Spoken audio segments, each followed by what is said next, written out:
Hoka hey, Alita Army. Welcome to the Alita Livestream of February the 3rd, 2023. How good is Alita as a hunter warrior, where we discuss all things to do with the movie Alita Battle Angel, the source manga Gundam, and the greatly desired sequels.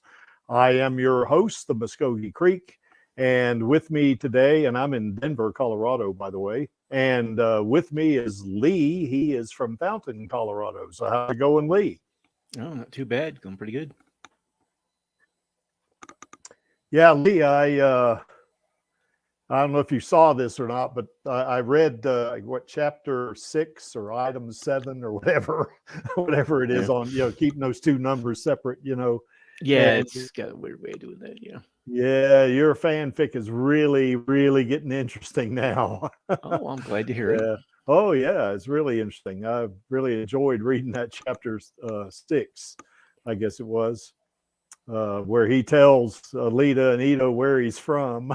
So yeah, So anyway, it's gonna we can talk about that off stream too, I guess, a little bit later. But okay. Yeah, how's everything down there in Fountain, Colorado? It's warmed up. It's in the 50s now. Yeah, that's what it is up here. Yeah, all that snow and ice we had over the last couple of days is now melting off. Yeah, that's the way it is around here too. So yeah. So anyway, that's really enjoying that fanfic, man. That thing is really turning out good. Yeah, glad to hear it. Yeah, I think Alita's really was really getting irritated there in that chapter. Yeah, she was thinking. I was kind of thinking, it's like, what if instead of just having them, listen to it, I had something happen to her in like the recent past before Jason showed up that made her think he might be trying to con them in some way when he started going on about where he was from. Yeah, I think she doesn't think he's trying to con them, but I think she thinks he's pulling some prank, or not prank, but some kind of weird joke. Well, basically a con, because she had a couple of people try and do something like that. Plus with, Nova, with what he's done and what he's capable of doing. Yeah. Yeah, I could see. Yeah, I saw why she thought that, But the only thing that popped into my head, and I don't want to give away too much because I want folks to read it. But, for me, he's like, he's over 600 years old, or he's 600 something years old. Mm-hmm. And for me, I don't know why, I mean, certainly she would seem to be somewhat sympathetic to that, since not sympathetic, but maybe somewhat accepting of it, since she is over 300 years old, Yeah. So, but anyway, I guess that's too far-fetched for a human to be that old. So that's probably, yeah, I mean, she had certain systems in place and whatnot for all that to occur. Not to mention, having it happen once is one thing. Having it happen again, especially as someone who doesn't have any life support systems or odd technology that they can discern to keep them alive for that long, it kind of what's the word? Strains credulity, I guess. Yeah, that's right. Yeah, yeah, it certainly does. So anyway, yeah, we'll talk a little bit about that off air, I guess, because I don't want to spoil, because it's really getting interesting, I think. Oh, I'm glad to hear it. Oh, I was just looking at Goku-san. Yeah. One of his comments got me kind of interested. What if in Alita 2, Hugo is revived by Nova? And I got me thinking, it's like, well, what if Hugo got revived and his mind and Zapan's were combined by Nova into some kind of killing machine, and Alita finds out Hugo has been revived and he's alive, but he's part of an amalgamation that's trying to kill her. So in order to stop Zapan, she also has to kill the man she loves. Yeah. Wow, that would be interesting. Now, that would certainly depart quite a bit from the manga. But I thought it would be an interesting twist. Yes, that would be and that would be a good non-canon story, I think. Certainly would, So, that's a good take on that, Goku-san. Yeah, it sure would. Yeah. Okay, so I guess we can start going. But before we get into this, I guess just want to remind everyone to sign the petition. If, of course, everybody on this stream has probably already signed it, but for those that have not, not on the stream, I guess and I'm talking to those people in the future, and not the Australians necessarily, but the folks that are going to watch this, maybe tomorrow or day after or something like that. If you have not signed the petition, please go do it. The link that you see there under that graphic, under the kind of a screen capture I did off the graphic, up for the graphic, it's in the description below. So just click on it and sign it. You don't have to pay any money. You can if you want to, but we just need the signatures. We don't really need the money that much. So yes, sir, Tyler, we definitely need that Alita sequel. That's for sure. Yes, sirree. We need that. So, yep, absolutely. So anyway, sign that petition if you haven't already. And if you haven't seen Avatar: Way of Water, man, you got to go see that thing. That thing is great. I mean, it's made well over $2 billion now in just 7 weeks. So, I mean, good God. You remember all the haters, I guess, that were saying Avatar: Way of Water was going to be a flop and it wasn't going to do anything. And, they'll never make $2 billion. It's going to lose money. Well, guess what? They seem to have been incorrect. Yeah, and I got involved in some tweets.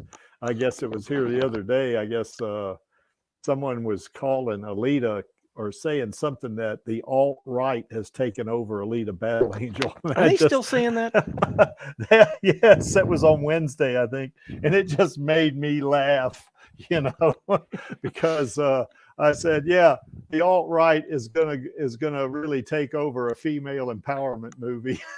Yeah, that makes a lot of sense, And then, of course, nobody really responded to me except one guy, and he said, well, they're alt-right women, and I just put several laughing emojis after that, Yeah. So I didn't hear from them after that, because it's really stupid, is what it is. Yeah. So anyway, yeah, for sure. Yeah, the alt-right is going to somehow put a Latino woman on a pedestal. Really? Yeah, yeah, and have her kick all these big cyborg dudes, kick their butts. Yeah, they're going to go for that. Yeah, sure they are. It's just really stupid when I saw it. I just couldn't help but put a bunch of laughing emojis, and they didn't say anything anymore after that.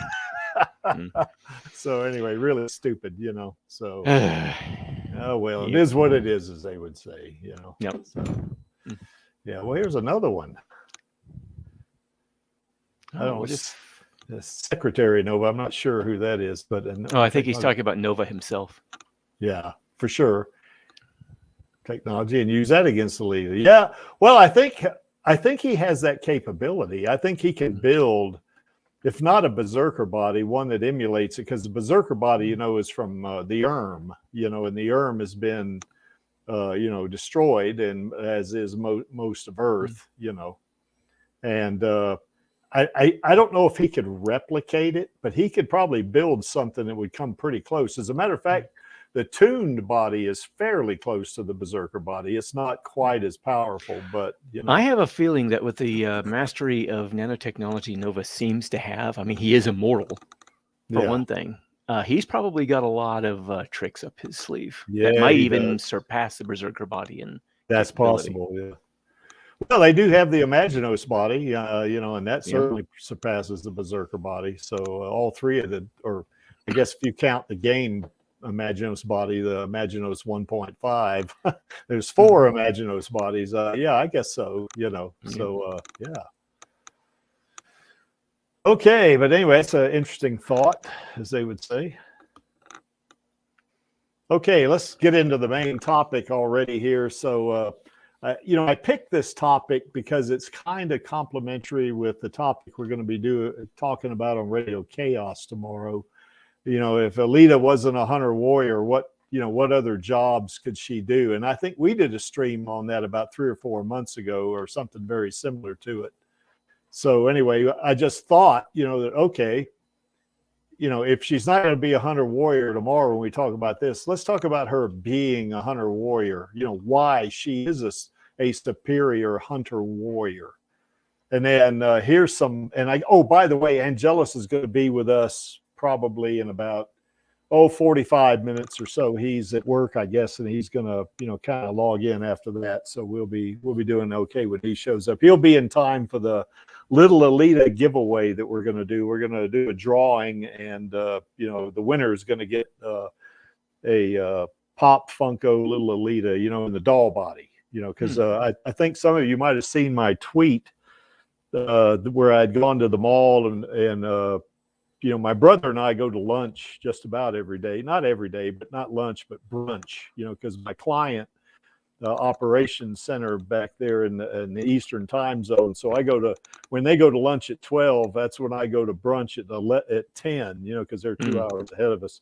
So anyway, we go in there, we go eat our brunch, and we go to the mall, basically just kind of walk around looking at stuff, And I was in a place called the Entertain Mart, which is just kind of like a store that sells all kinds of stuff, Blu-rays, DVDs. They even sell vinyl records in there, and they sell a lot of those Pop Funko toys, or not toys, but figures, and just a bunch of other stuff. Games, they got some of that in there. And I was just kind of looking through it, and I saw that the doll body Alita, little Alita, And I said, wow, that's pretty cool, and I tweeted it out. And then, of course, Angela said, buy that thing, man. Let's give it away. So anyway, I went and bought it today. It was still there.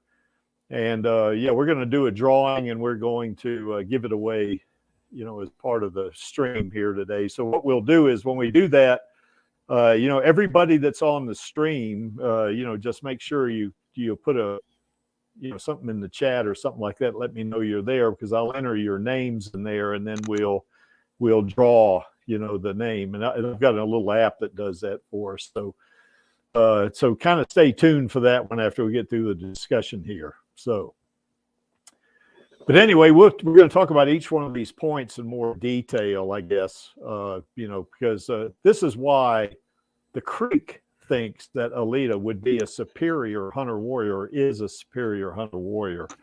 First of all, she's ex-military. So, I mean, a lot of those, how would you say, qualities, a lot of those, different experiences and capabilities and all translates right over to being a hunter warrior, or at least they're compatible enough or similar enough that she could be a hunter warrior. And by the way, Tyler Barnes, she is a hunter warrior in the movie, and she certainly is in the manga.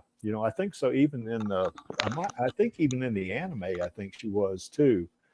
Although we didn't see much of that in the movie, we just know that she held up she got one of those ID cards, and showed it in front to Zapan and the others, But she is a hunter warrior, but we didn't get and by the way, that's what we're going to talk about here too, about her in the movies. Now, if we can bring up the manga if we want to, that's fine, but the reason why I kind of wanted to focus on the movie a little bit, at least, is that we really didn't see much, about how Alita would be as a hunter warrior in the movie. We just know that she is one because she went and registered as one, because she got pissed off at Ito and for not putting her in the berserker body, and off she went, in a typical teenage little rant, I guess, but anyway, so now that we know Alita, we know her, some of her capabilities, stuff like that. This is what we want to talk about. So being, ex-military, I think, is going to be a strong suit that would suggest that she's a superior hunter warrior. Well, I think it would also depend on what's required to be a good hunter warrior. Because I think it's more than just fighting. It's also certain investigative skills to be able to track down the target. Yeah, and just being prior military doesn't necessarily give you that unless you were like in intelligence or reconnaissance or something. Yeah. Well, she was in special operations. Yeah, but it was So, mainly a combat-oriented role, I think, that yeah. she played. Yeah, that's right. She definitely was. By the way, that's what speaks to that last bullet, her being intelligent. But we'll get to that a little bit later. But yeah, you're absolutely right, Lee. I mean, yeah, just being able to fight doesn't mean that you would be good as a bounty hunter. You know, I mean, you've got to be able to scope out, you know, the criminal you're chasing, and you know, you got to be good at it. You know, Yeah, you need to be able to track down a target and also know the lay of the land well enough to know where they're likely to head to. Yeah, that's right. As we saw with Zapan, you know, I mean, like him or hate him or like him. Yeah, he was really good at that. He was really good at that because he tracked, you know, he basically tracked Tanji and I guess the other guy's name was Biff and Hugo. He kind of figured out where they were going to be, and he showed up there, and then, you know, and then of course he, you know, kind of, you know, messes up Hugo's shoulder, you know, and then as he's bleeding, of course, now, you know, he's bleeding and he's leaving drops of blood, and he can track that, you know, and he was really good at it, you know, because he figured out, I guess, he was going to that church, and how he figured that out, we don't have any clue in the movie, but yeah, you know, he's good, you know, at that. So Alita would have to have some of those same skills, you know, she would have to be able to track, track down these criminals. And that could actually lead back to her intuition that we've mentioned in previous streams. Yes, that's right. And it certainly, I think you speak to that in your fanfic, as far as I've got, where she tracks down the guy that injures Jason and deals with him, as she said. So, and Jason thinks, oh my God, you killed him. Yeah, I mean, he's not exactly sorry about that, but like I said, he doesn't come from a world where that kind of thing is normal. So he's kind of he's kind of taken aback. Got mixed feelings about that. Yeah, he does.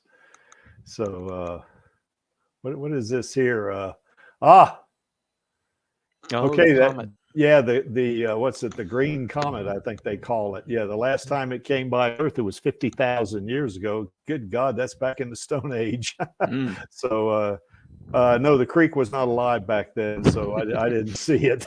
Yeah, you're 8,000 years old. I'm 8,000 years old. Yeah, that's right. Yeah, that's right. So, it's is that today? Is that going to be visible today? It'll probably be visible 2 or 3 nights, I would guess. You know, I'm not sure, but I would guess it would be. So anyway, I'll have to it's Friday for us here. Yeah, I'm not sure what part of the world Lewis is from. Well, I think where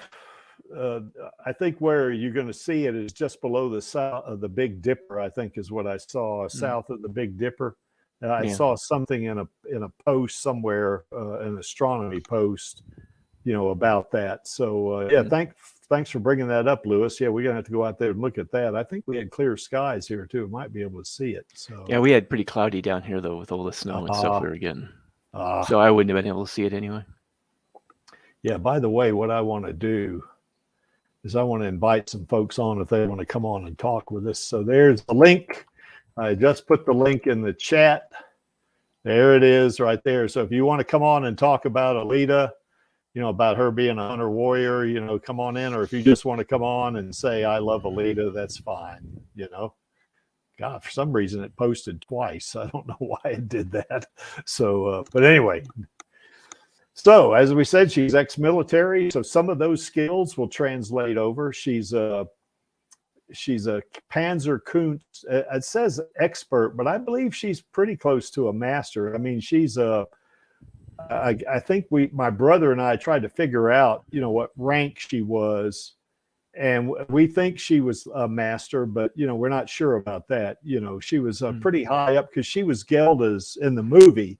She was Gelda's second in command for the squad she was leading up that was going up the supply tube. So, and I think it was more than a squad. There's probably 2 squads. You know, it might have been a platoon. Yeah.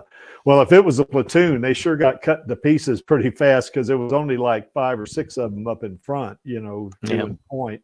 And then there was 5 or 6 behind them. So they probably half of the platoon was lost, you know, at least, you know. So, so anyway, but she's she's very adept at Panzerkunst, which means if she, now that itself does not make her a good hunter warrior, but if she got into a contentious situation with some cyborgs that, or somebody she's trying to catch, and they put up a fight or whatever, she's going to be able to handle it, for sure. Kind of like she handled those 3 cyborgs in the alley. I mean, and that was in her doll body. And here we're going to talk about her in her berserker body, by the way, because there's no doubt if she had one of her Imaginos bodies, she would be a good hunter warrior. And there is also no doubt that in her doll body, she might be okay as a hunter warrior, but it doesn't have the capabilities that the berserker body has. So anyway. Okay, but she's really good at martial arts. We saw that. And she is an excellent motorball player. Now, the reason why we know this, now you might ask first before I get into that, why is that a big deal? Well, if you remember, she actually fought, what was it, about 8 different hunter warriors and 2 criminals in that supposed tryout, and took them all out, So, she can handle, it just kind of speaks a little bit too to that second bullet, the being a Panzerkunst expert. So, and it wasn't just that she took them out. She took them out while they were wearing more powerful combat-oriented bodies too. Yeah, that's right. And she didn't have much trouble taking them out either. I think there was couple of places there where maybe Stinger almost got her. Looks like we got Tyler Barnes trying to come on, and his looks like his mic won't connect, so we'll have to wait till his system hooks up. She also has a superior cyborg body. And that's obvious in the movie when you see it, when she gets that berserker body. Yeah, I think she's got like the most advanced cyborg body on the planet at that point. Yeah, I think so, yeah. And I think that's something you called out in your fanfic when Jason. Yeah, I know you probably put a little bit of yourself in Jason. When Jason was looking at her and says, "Whoa, that body is a lot more advanced than anything else around here I've seen." Yeah, not even not knowing much about cybernetics like he does, he could easily tell that's a highly advanced body. There wasn't much doubt about it. Yeah, when he talks about the muscles, her cybernetic muscles, and stuff like how they seem to flex and move, stuff like that, he knows enough at least to realize that something like that would be a very advanced form of technology. Yeah, especially for sure. Considering the amount of power it would have to possess. Just having a artificial musculature is advanced on its own, then having one with the kind of power and speed that it must be capable of in her body, that's even higher advancements. Yeah, that's right. Well, another thing about that body too is that it's got that antimatter microreactor heart. Mm-hmm. I don't think he knows about that part though. Yeah, he does not know that. Jason doesn't know about anything about antimatter microreactors. Mm-hmm. But he can just look at her in that fanfic. He can just look at her and say, "Holy crap." Mm-hmm. Oh. So anyway, he's kind of intimidated by her too, I think.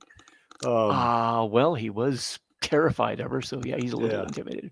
Yeah, for sure. But the fact that she's got all that going for her, that's going to mean she's going to have a lot of endurance. So if she's chasing a criminal, she's going to be able to outlast him.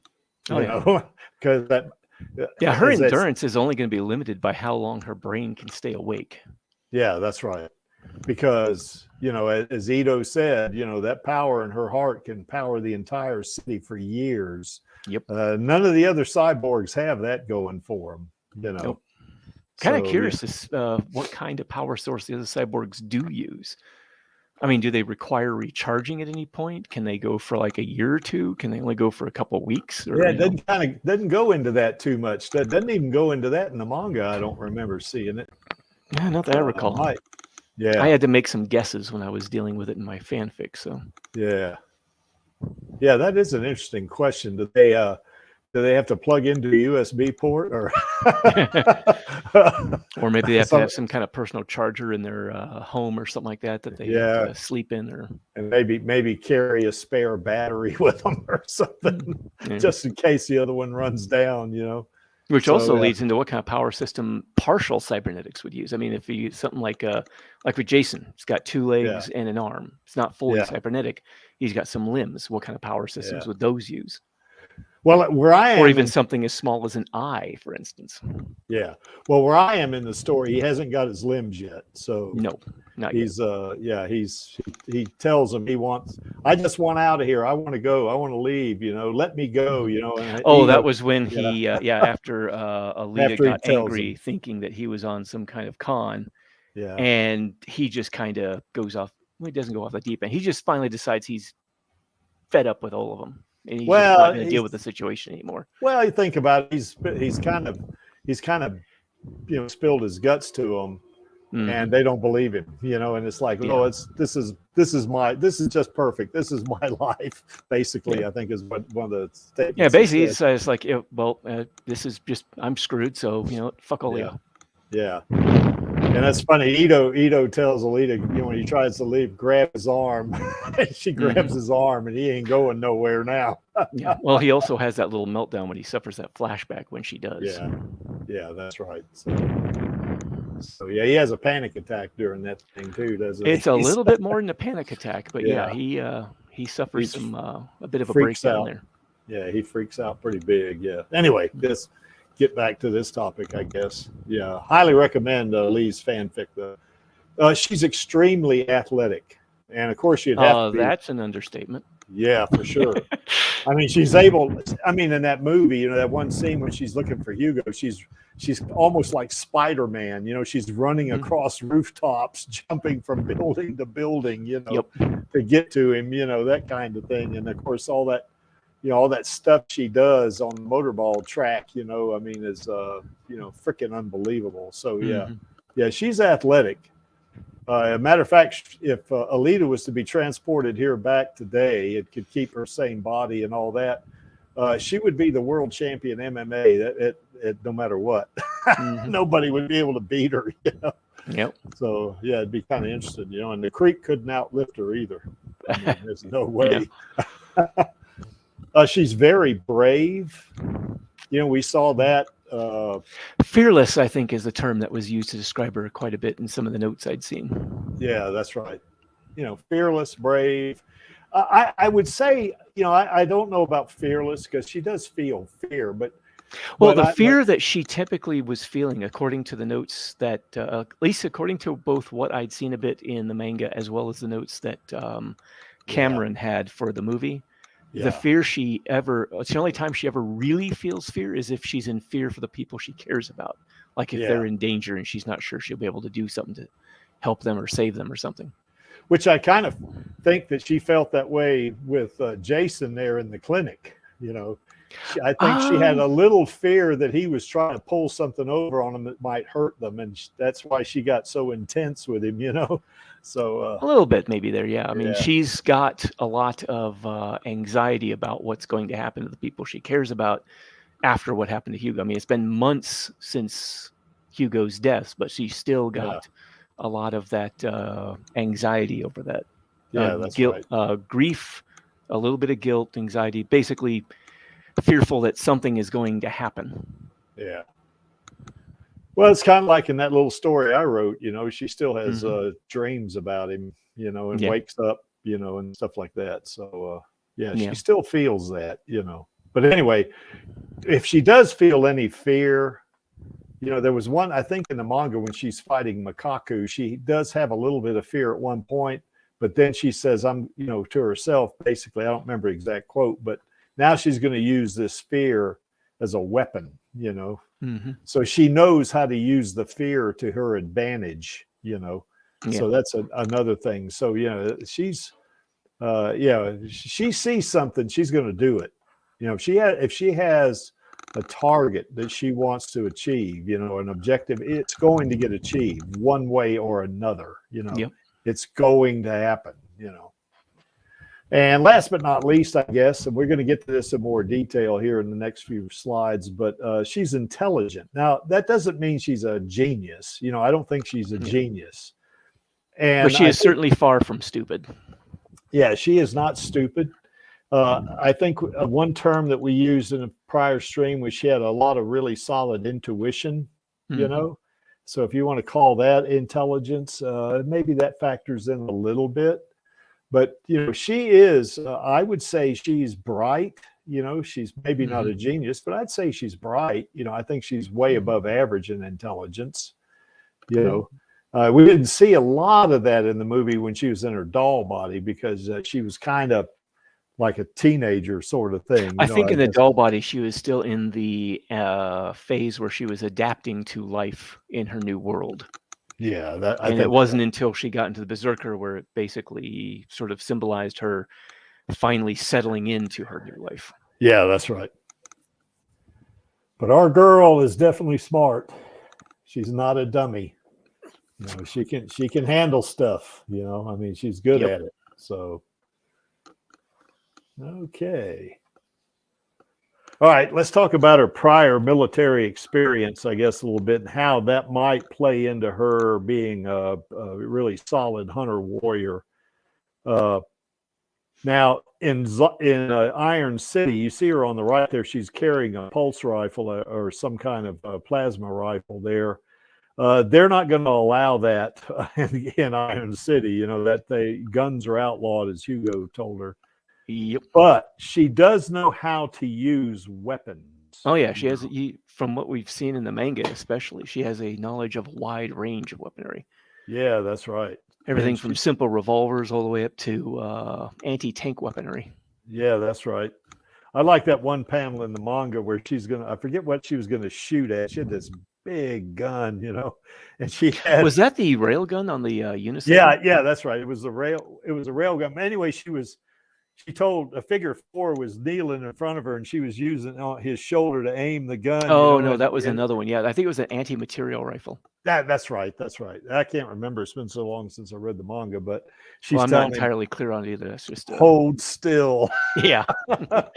Yeah, it's funny. Actually, that kind of got me thinking. It's like if guns are outlawed in Iron City, what about bows? Because there's some interesting technology you could integrate into an archery set, I think, considering what they've got available in Iron City. Well, I do know that in Motorball, projectile weapons are supposed to be outlawed, although yes, we did see Exploder. Mm-hmm. Yeah, Dizzy, a bow isn't a gun. That's right. No, it's not a gun, but it is a projectile weapon. Yeah. And a projectile weapon can still be fairly different if it's integrating the right technology. I mean, you get a bow with some kind of a shaped charge explosive on the end of it, and it's going to do some significant damage. And you can get, if you've got a powerful compound bow made with the technology in Iron City, combine it with the sort of strong cybernetics you can get to use it, you can get a lot of distance and power out of it too. Yeah, I think so. Yeah, it'd be just short of a gun, wouldn't it? Yeah. Yeah, it wouldn't be a gun, but it'd be pretty damn powerful. I mean, you could put an eye out with that thing, I think. At minimum. Yeah. So anyway, well, it was also not in Iron City either.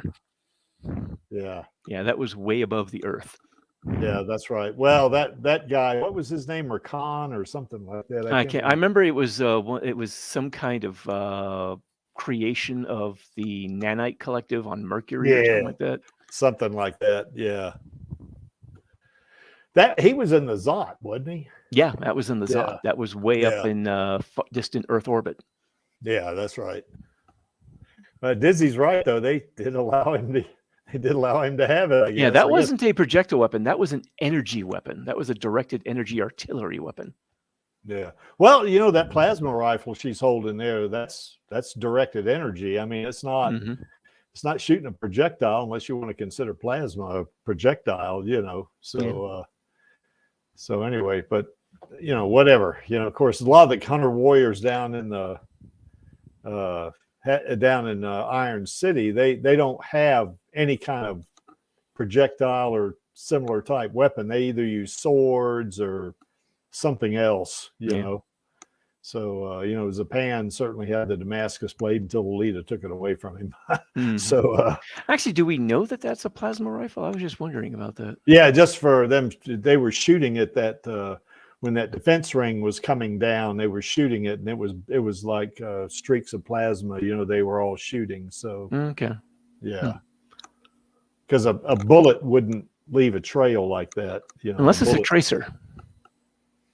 Yeah, but I don't think every shot would be a tracer though. You might have one shot, and I'm not sure a rifle would have a tracer in it. I don't know. They've had some rifles in use that use tracers.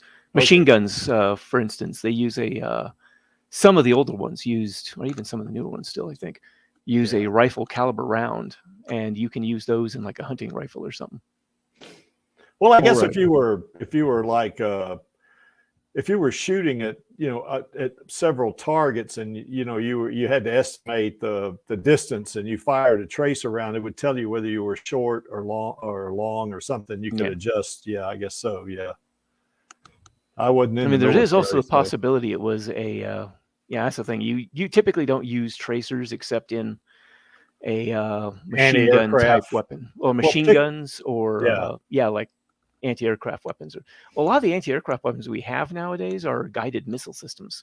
Yeah, that's right. Yeah, that's old-timey stuff. That AAA. When you see AAA, if you're flying a sortie or something like that, and a AAA, those are bullets.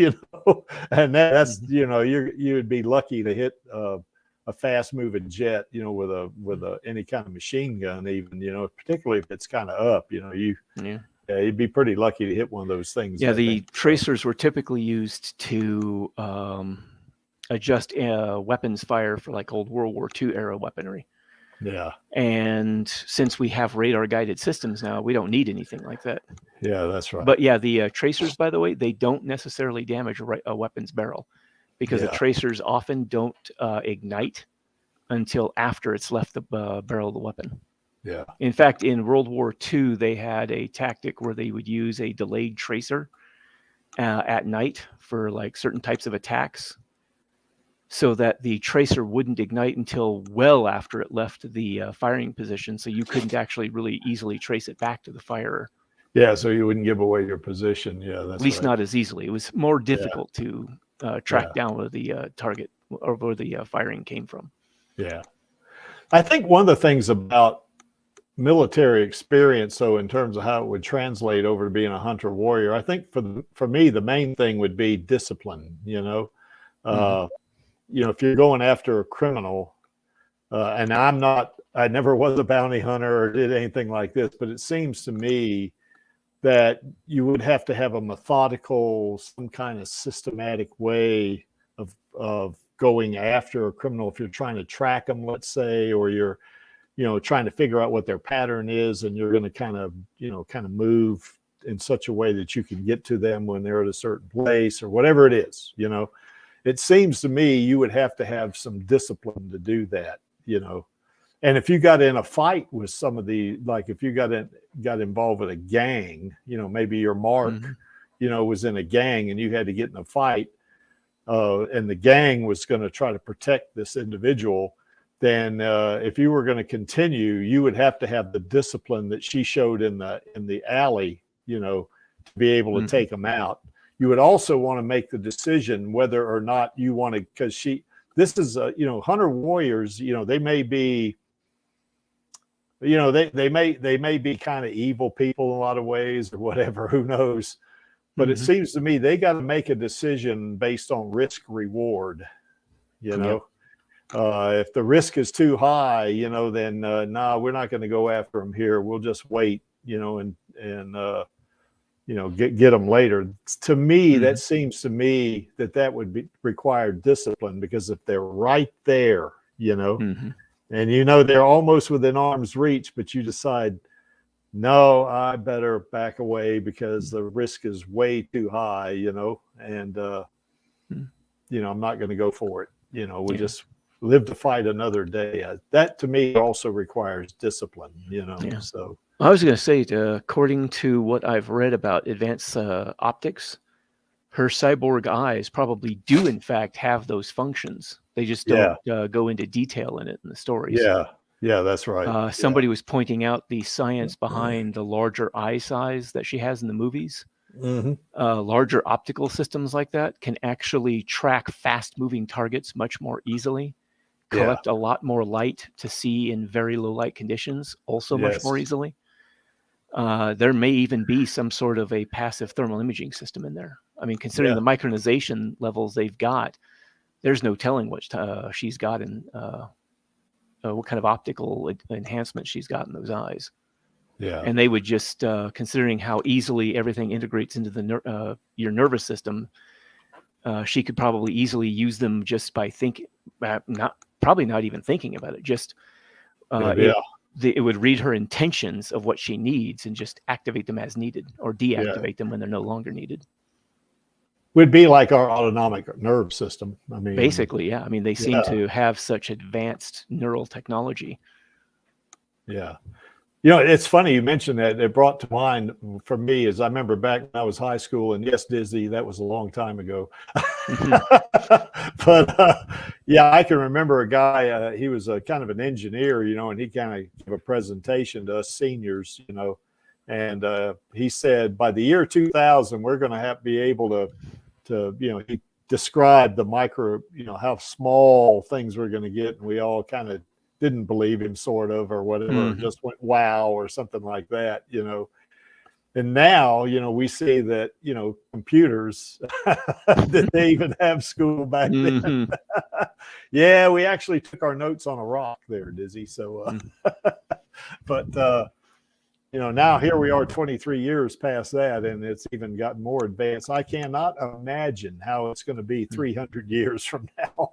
You know, who knows, unless we screw ourselves up as a civilization. But anyway, that's another story, I guess. Yeah. So, but I agree with you, you know, and that would be part, we can talk about that. We get into a superior cyborg body, but yeah, I think she would even have a measure of night vision, I think, to some degree. Oh yeah. Low light vision equates to night vision. If you've even got starlight, you can collect enough light with a sensitive enough system to be able to see as if it were at least early morning or even midday.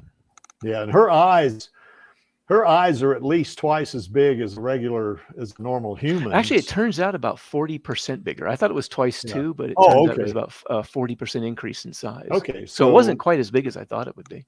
Yeah, well, it does mean though that her iris can expand. Oh yeah, you know, or her pupil rather. Her pupils can expand to the point where she could probably gather at least twice as much light.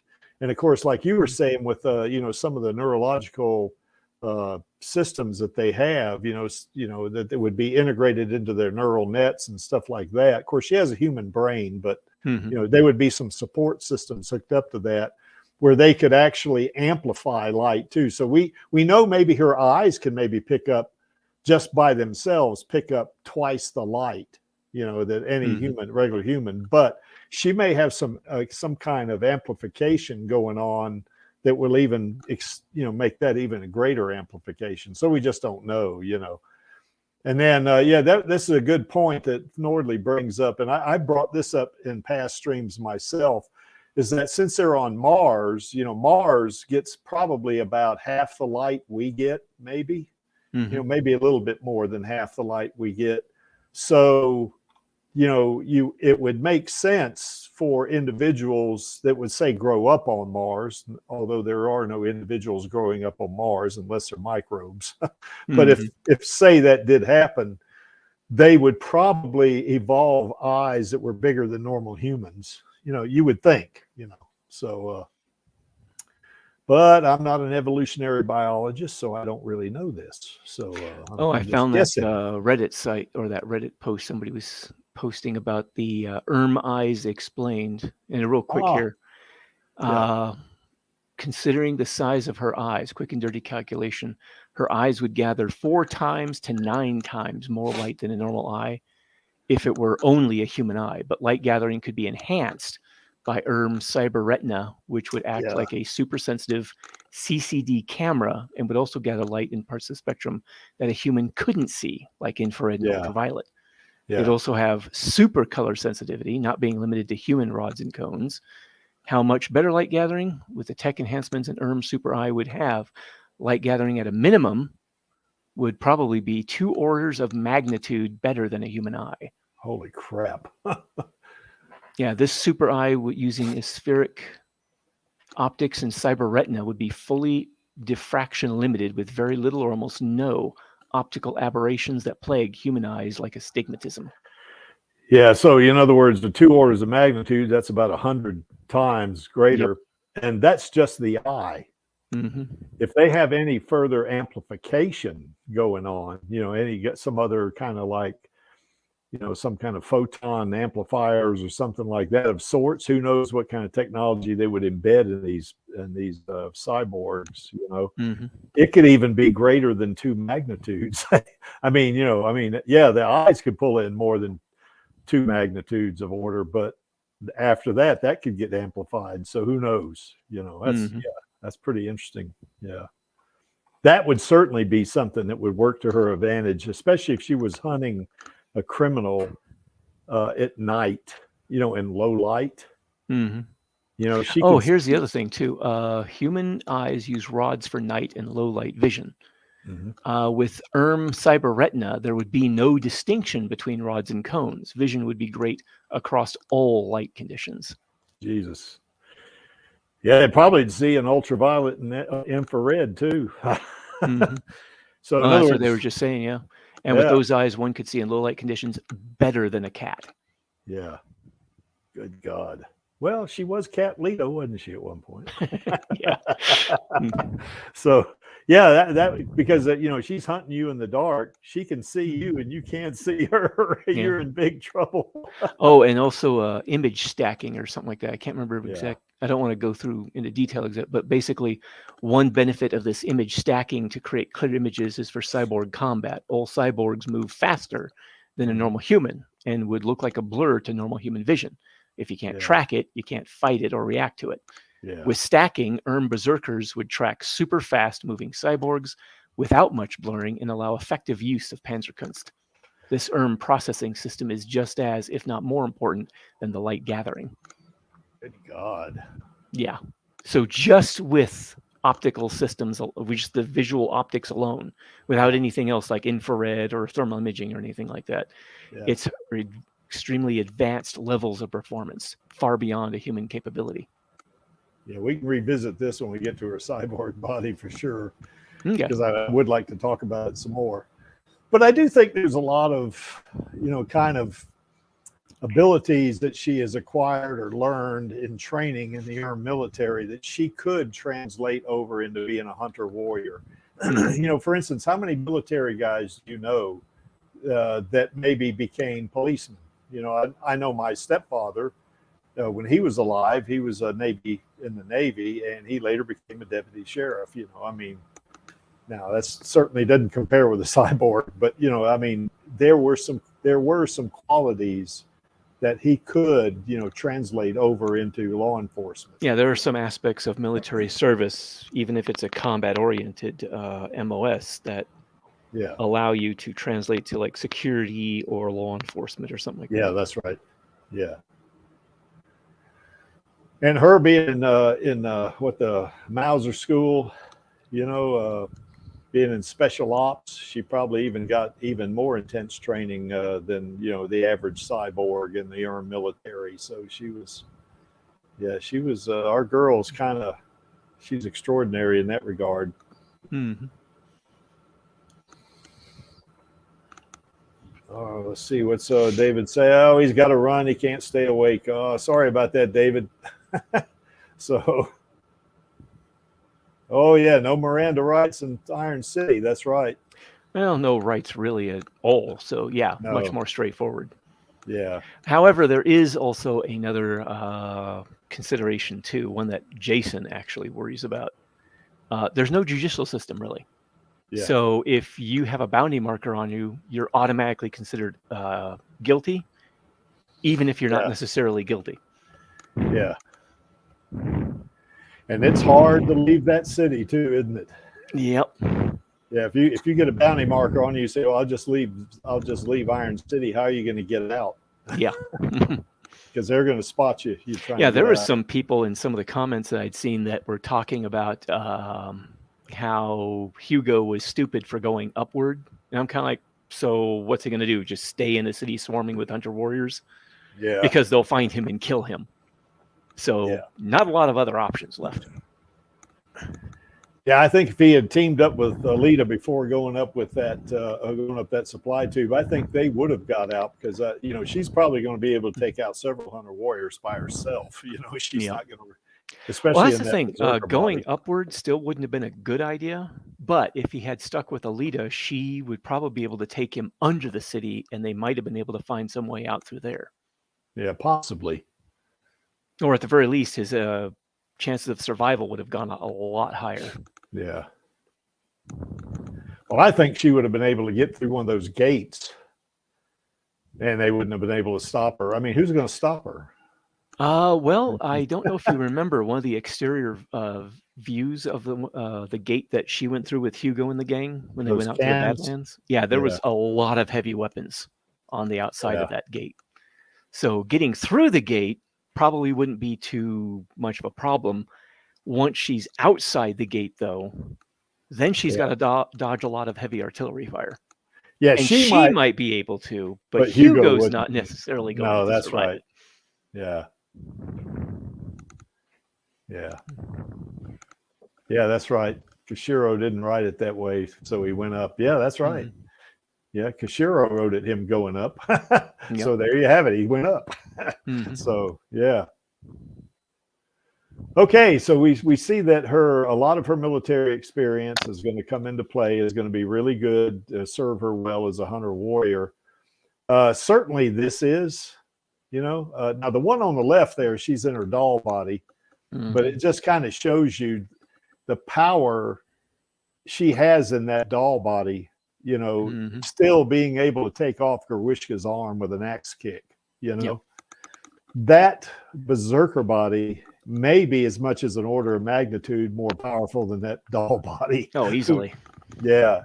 You know, so, and that Panzerkunst, I think we kind of alluded to it a while ago. It kind of works very well with, you know, the cyborgs themselves. You know, we talked about their eyesight, being able to track, you know, fast moving objects.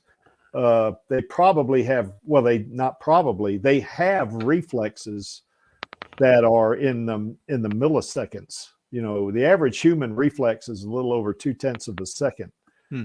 But her reflexes are like 10 to 20 times faster than that, you know, and we saw that when she reacted to that bullet being shot at her and she deflected it, you know, and that's also speaks to her ability to track fast moving objects, because she was able to put that Damascus blade down in front of that bullet, you know, and a bullet was probably fired at her from a distance of about 30 feet, you know, and that thing was probably traveling near 3,000, you know, feet per second, or 5,000 meter or 5 kilometers a second, whatever it was. I don't remember, not kilometers, but, you know, pretty fast.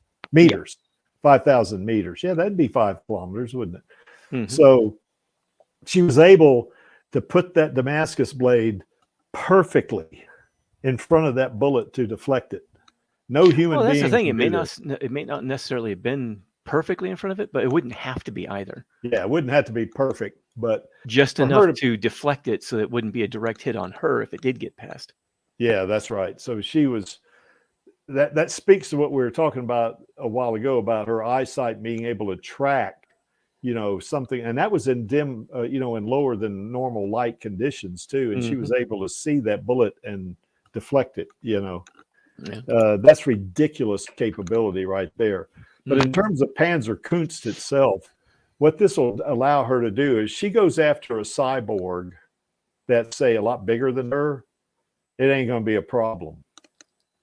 Because Panzerkunst is designed for a cyborg like, you know, like a berserker that was in the air military, to be able to fight other cyborgs bigger than them, much bigger than them, you know. And we saw that too in the Zot, didn't we? When she fought Toji. Toji was like, just about everybody in the Zot was bigger than her practically. Well, yeah, because she's like 1.5 meters tall, something like that. And Toji was probably like 5-6 meters tall. I mean, she's a little bitty thing compared to Yep. him, you know. And I remember that when they sat down for tea, she was holding it like a giant bowl because the teacup Yeah. was so huge. Yeah, the I was teacup going to is so- say, she probably Yeah. didn't vaporize the bullet with plasma because her sword didn't appear to be sheathed in it, but that sword is not made of steel either. No.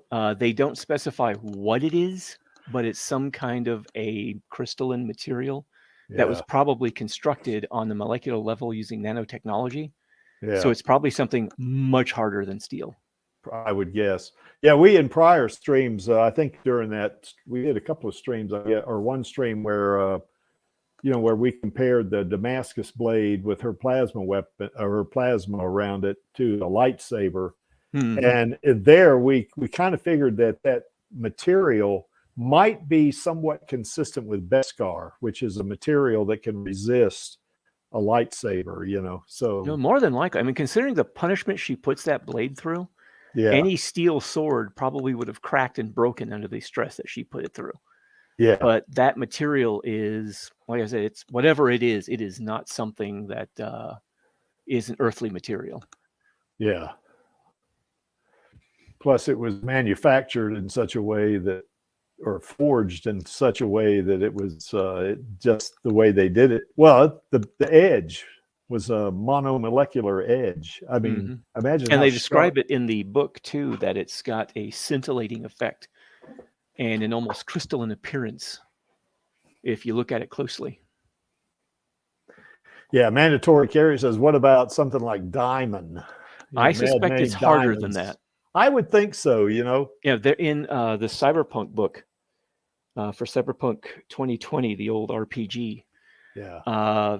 Mike Pondsmith actually used a lot of real world technologies that were coming into being or starting to be developed. One of the things they had was a orbital forged crystalline blade that was super sharp and super hard. In that particular instance, the material was brittle, so it did tend to break.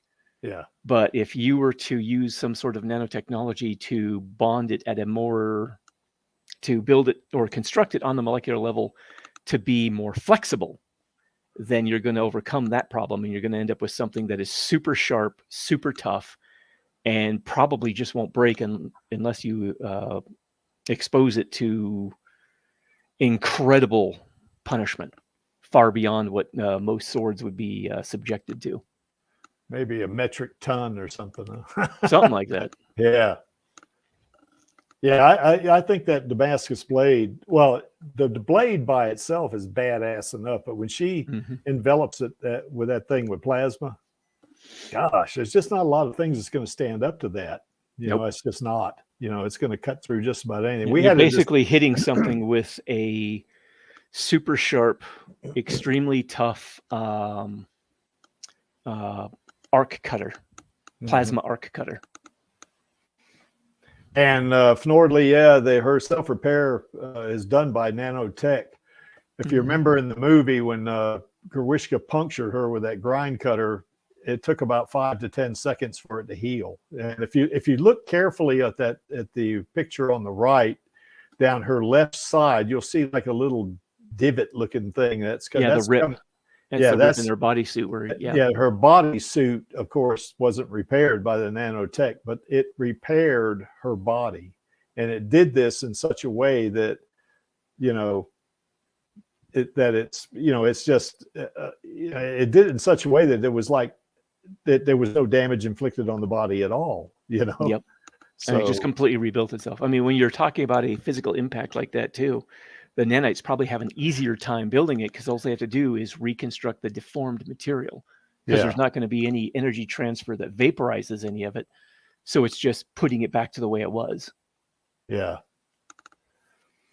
But I've been seeing some over the years, I've seen some articles on crystalline technologies that they've constructed that are highly experimental, which means they're not ever going to see mainstream use. Probably for years, if ever, because our technology to construct them is just so limited. Yeah. But there's some really advanced and really incredible stuff out there that they've been building. Yeah. I know we've compared, her sword to Beskar, which is the Mhm. Star Wars stuff. We've also discussed how it compared with, say, the more, how would you say, fanciful material such as vibranium or adamantium, and it's got to be. Now there's no way to know from the movie, I guess, and they certainly Kishiro doesn't tell you what that material is so much, you just know it's pretty freaking hard. Yeah. But my gut feeling is, and since this is all in the movie universe and stuff like this, my gut feeling is it's probably on the same order of toughness as, say, adamantium or vibranium, something like that, or Beskar. Anyway, it's just my notion. I don't have anything to back that up with factually. I haven't. Titanium is probably not a bad analog too, because there was I don't know if you've ever heard of Adam Savage. Yes. He constructed a suit of Iron Man armor, just like from the movie, out of thin plate titanium, and wanted to see, was it really going to be all that resistant to bullets? So they fired some high caliber rounds into it. All they did was dent it. Mm-hmm. And this was not thick titanium either. This is fairly thin. So you get a highly advanced alloy of titanium would probably be a good analog to some of the materials that we were discussing. Well, of course, she wouldn't know what it's made of. One of the things I was also, Sword also has to stand up to the punishment of being used with a plasma field. Her body can probably self-repair any little bit of damage she might take from generating a plasma field, because it's self-regenerating. Yeah. The sword doesn't seem to have any self-regenerating properties, so it would have to be able to be to withstand constant use with a plasma field and not have to suffer any degradation whatsoever. Yeah. Or at least very little. Yeah. So whatever it's made of, it's an extremely advanced and extremely tough material. Yes, indeed. Probably with a low friction coefficient too, because that would allow it to use the molecular edge to cut into material and slide into it much more easily without getting stuck. Yeah, mandatory carry high caliber. Mandatory carry. You're 7.62 millimeter, I think. Well, I think what I was going to say was that he's more of a gun expert than I am. That's for sure. So I'd have to go back and look at the video, but I think 7.62 millimeter was one of the higher caliber rifle rounds they used. I don't think they used anything like a 50 caliber. Well, I was going to say high caliber. Now this is notional. This is nothing based on any facts or science. But to me, 20 millimeter or higher would be high caliber. I mean, that's just me. I don't. Well, those are getting into the cannon rounds there. Yeah, that's right. Yeah. But I was also I think he's referring to when I was talking about the test that Adam Savage did with his Iron Man suit. Yeah, I'd love to see that backstory myself, Nordley. How Zapan did come about to getting that blade. I definitely would. Yeah, it'd be kind of an interesting. Yeah, where did a piece of technology like that end up in Iron City? Yeah, and how did Zapan? Although there is the possibility. I mean, consider that she got found in the scrap heap, and considering all the massive fighting that was going on over the city hundreds of years ago. Yeah, it could be he found it in the scrap heap as well, or he found it off of somebody who also found it in the scrap heap. It could have been something that got off of that fell off of one of the armed soldiers that was fighting up there. Yeah. Yeah, Nordley points out that 7.62 millimeter is equal to 30 caliber. Yeah, because a 1 inch gun would be 25.4 centimeters. So well, the only millimeters. Yeah, the only two calibers I use the word caliber on are the 45 caliber and the 50 caliber. That's just out of habit. Yeah. When referring to like 7.62 or 9 millimeter or whatever, I just go with the millimeters on it, or 5.56 millimeter. It's an old habit. I just Yeah, but mandatory carry, you'd know more about that than the Creek would. That's for sure. Yeah, that's right. 7.62 is a 30-06. That's right, or 30-08 rather. Yeah. Well, a 308 caliber, which I think is also 30-06. Yeah. Okay, so yeah. Yeah. Oh, we got some gun experts out there. Cool. Yeah. Yeah. That way we can draw on some of their knowledge. Yep. So anyway, Alita being able to fight, and she's an expert at this. Mm-hmm. I think we determined she's a high master. You have to go look at the Alita wiki. You know, it kind of breaks down all of the. Actually, I also got a couple of videos on it too, but breaks down all of the rankings. You know, of the Künstlers, as they were called in the manga. You know, and I think we determined that she's a high master. Mm-hmm. I think. I was just going to mention on that Gunmu, considering it translates to gun dream. Yeah. Not a lot of gun use in that manga. No. There is some though.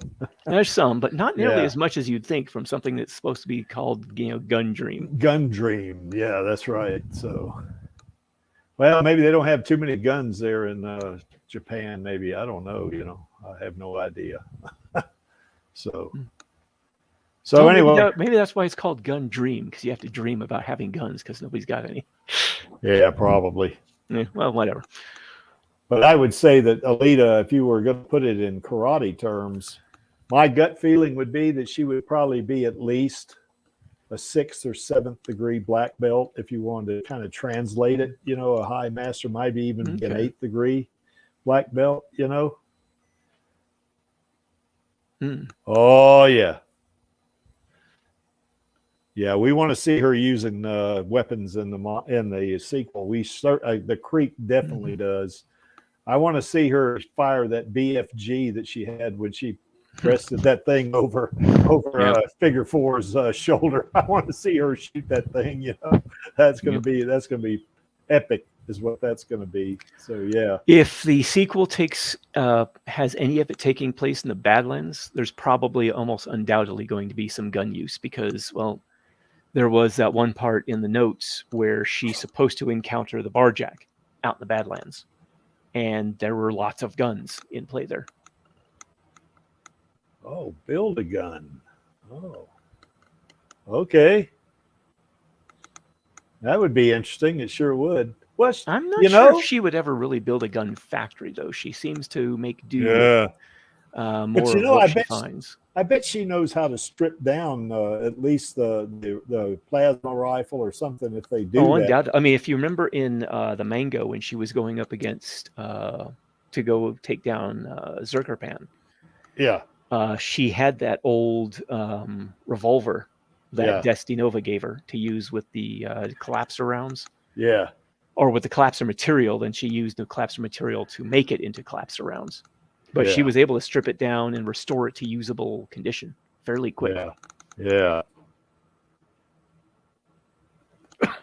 So anyway, yep, she's at least a 6th or maybe 8th degree black belt. If you want to, you know, translate that over to a style that has 10 degrees of black belt, you know, probably a licensed warrior would be a 10th degree black belt more than likely. I don't know, you know, but she's high up on the list in terms of being an expert.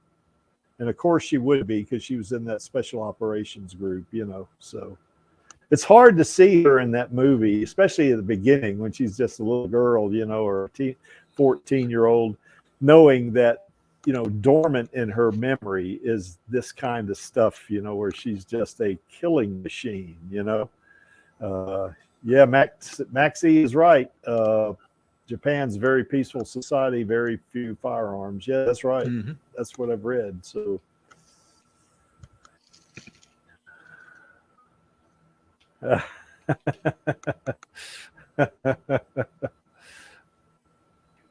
yeah. Well, there's that guy, that Hacksmith guy. I don't know if he's ever built a gun or not. I'm sure he has. Yeah, you can get what you need from Home Depot or Lowe's Hardware or something. Go build a gun. I didn't mean to imply that Alita couldn't. I was just saying she never seems to really need to. I mean, she herself is a very powerful weapon. Yeah. Yeah, absolutely. I mean, for the most part, unless she's doing some kind of a ranged fight, she really doesn't need a gun. I mean, she's far more deadly without one in a lot of cases. Yeah. Well, she's so fast, you know. Yeah, I mean, her speed and power. Yeah. I mean, in a short distance, like within, say, street level fighting, she could cross fairly good distances in very short order.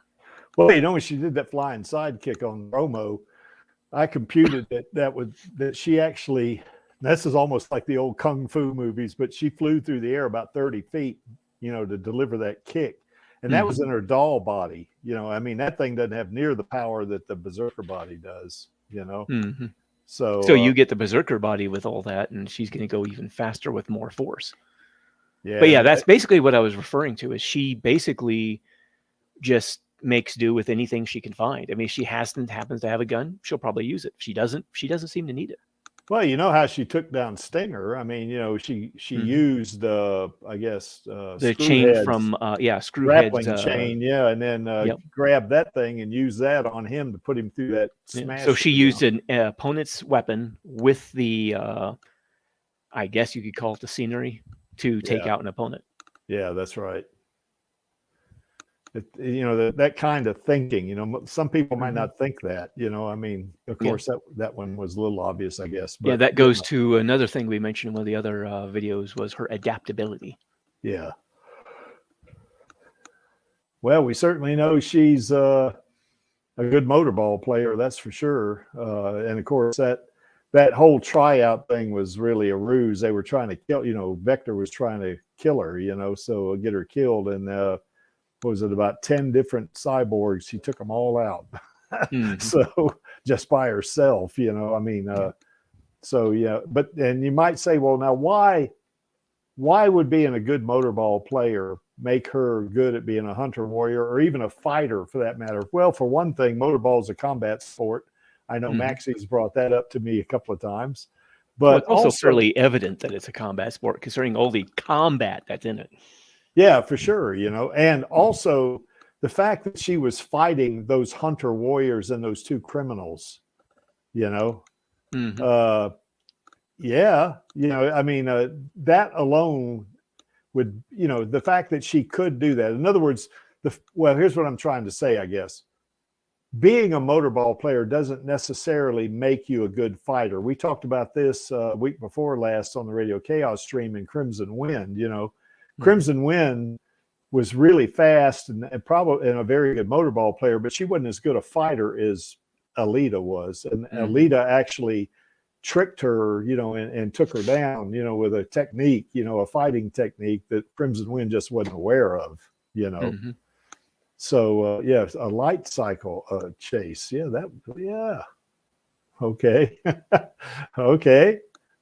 Or that pod race on Star Wars. Yeah, that would be interesting, I guess.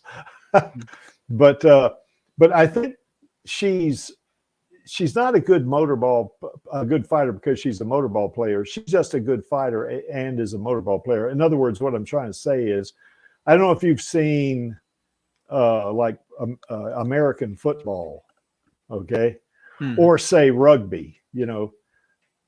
Those are sports. They're pretty tough sports. You take hits, you do all that stuff. But you ever seen two football players fight? I mean, usually it's not very they're not very adept at it, you know. First of all, they're wearing helmets, you know, and they're trying to fight, you know. And even hockey players, a lot of times, you know, I mean, they're tough and all that stuff, but are they really good fighters? You know, who knows, you know. But in Alita's case, she is a very good fighter, and that she is a trained combatant and a trained killer. Yeah, and that is certainly going to. Yeah, that's right. Yeah, I agree with that. You know, rugby players probably are better fighters. I don't think it's the sport so much. I just think it's the person, the individual. You know. You know, I know Den and I have talked about what style of martial arts is better than others, and there are some inherent, you know, advantages from one style to another. But to me, I've always thought that it's not the style as much as it is the person. You know, it's what the person puts into it, their training, and you know, how well they've learned the techniques and been able to adapt them. You know, so anyway.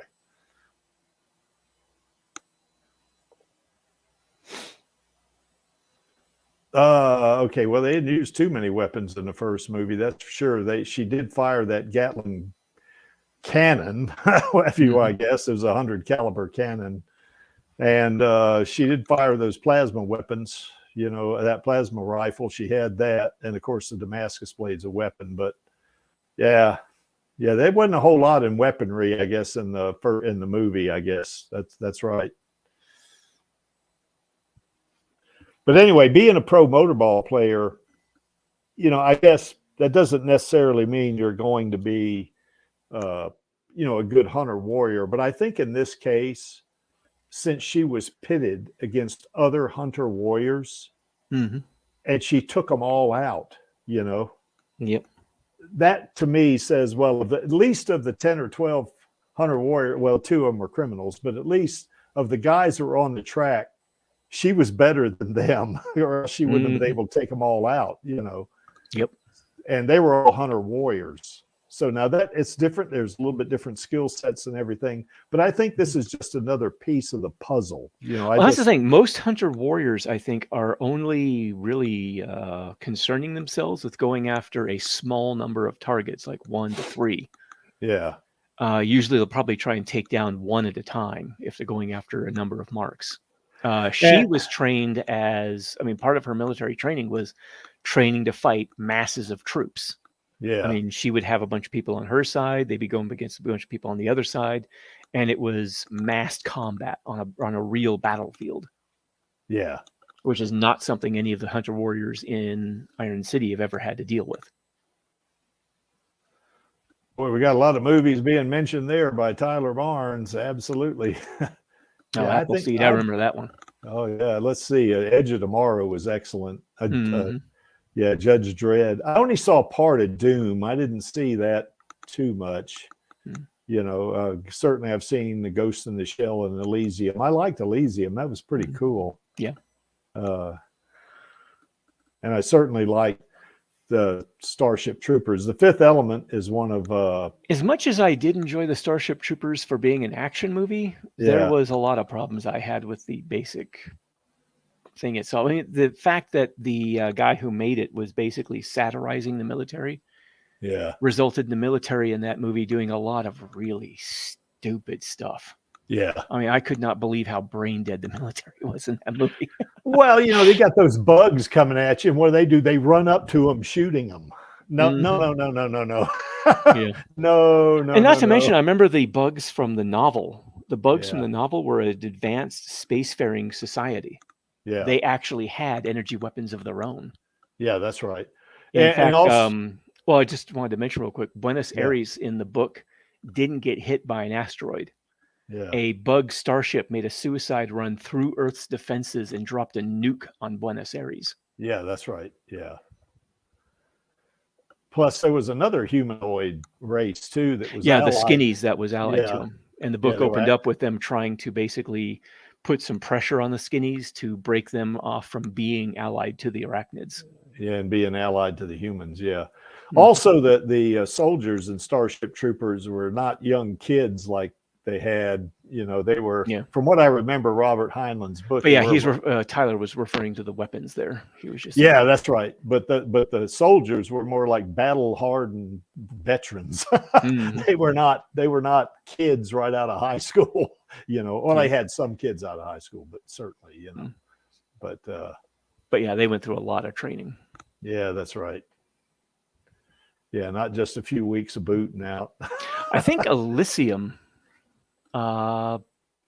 Probably he's referring to the advanced weapons that the bad guy used.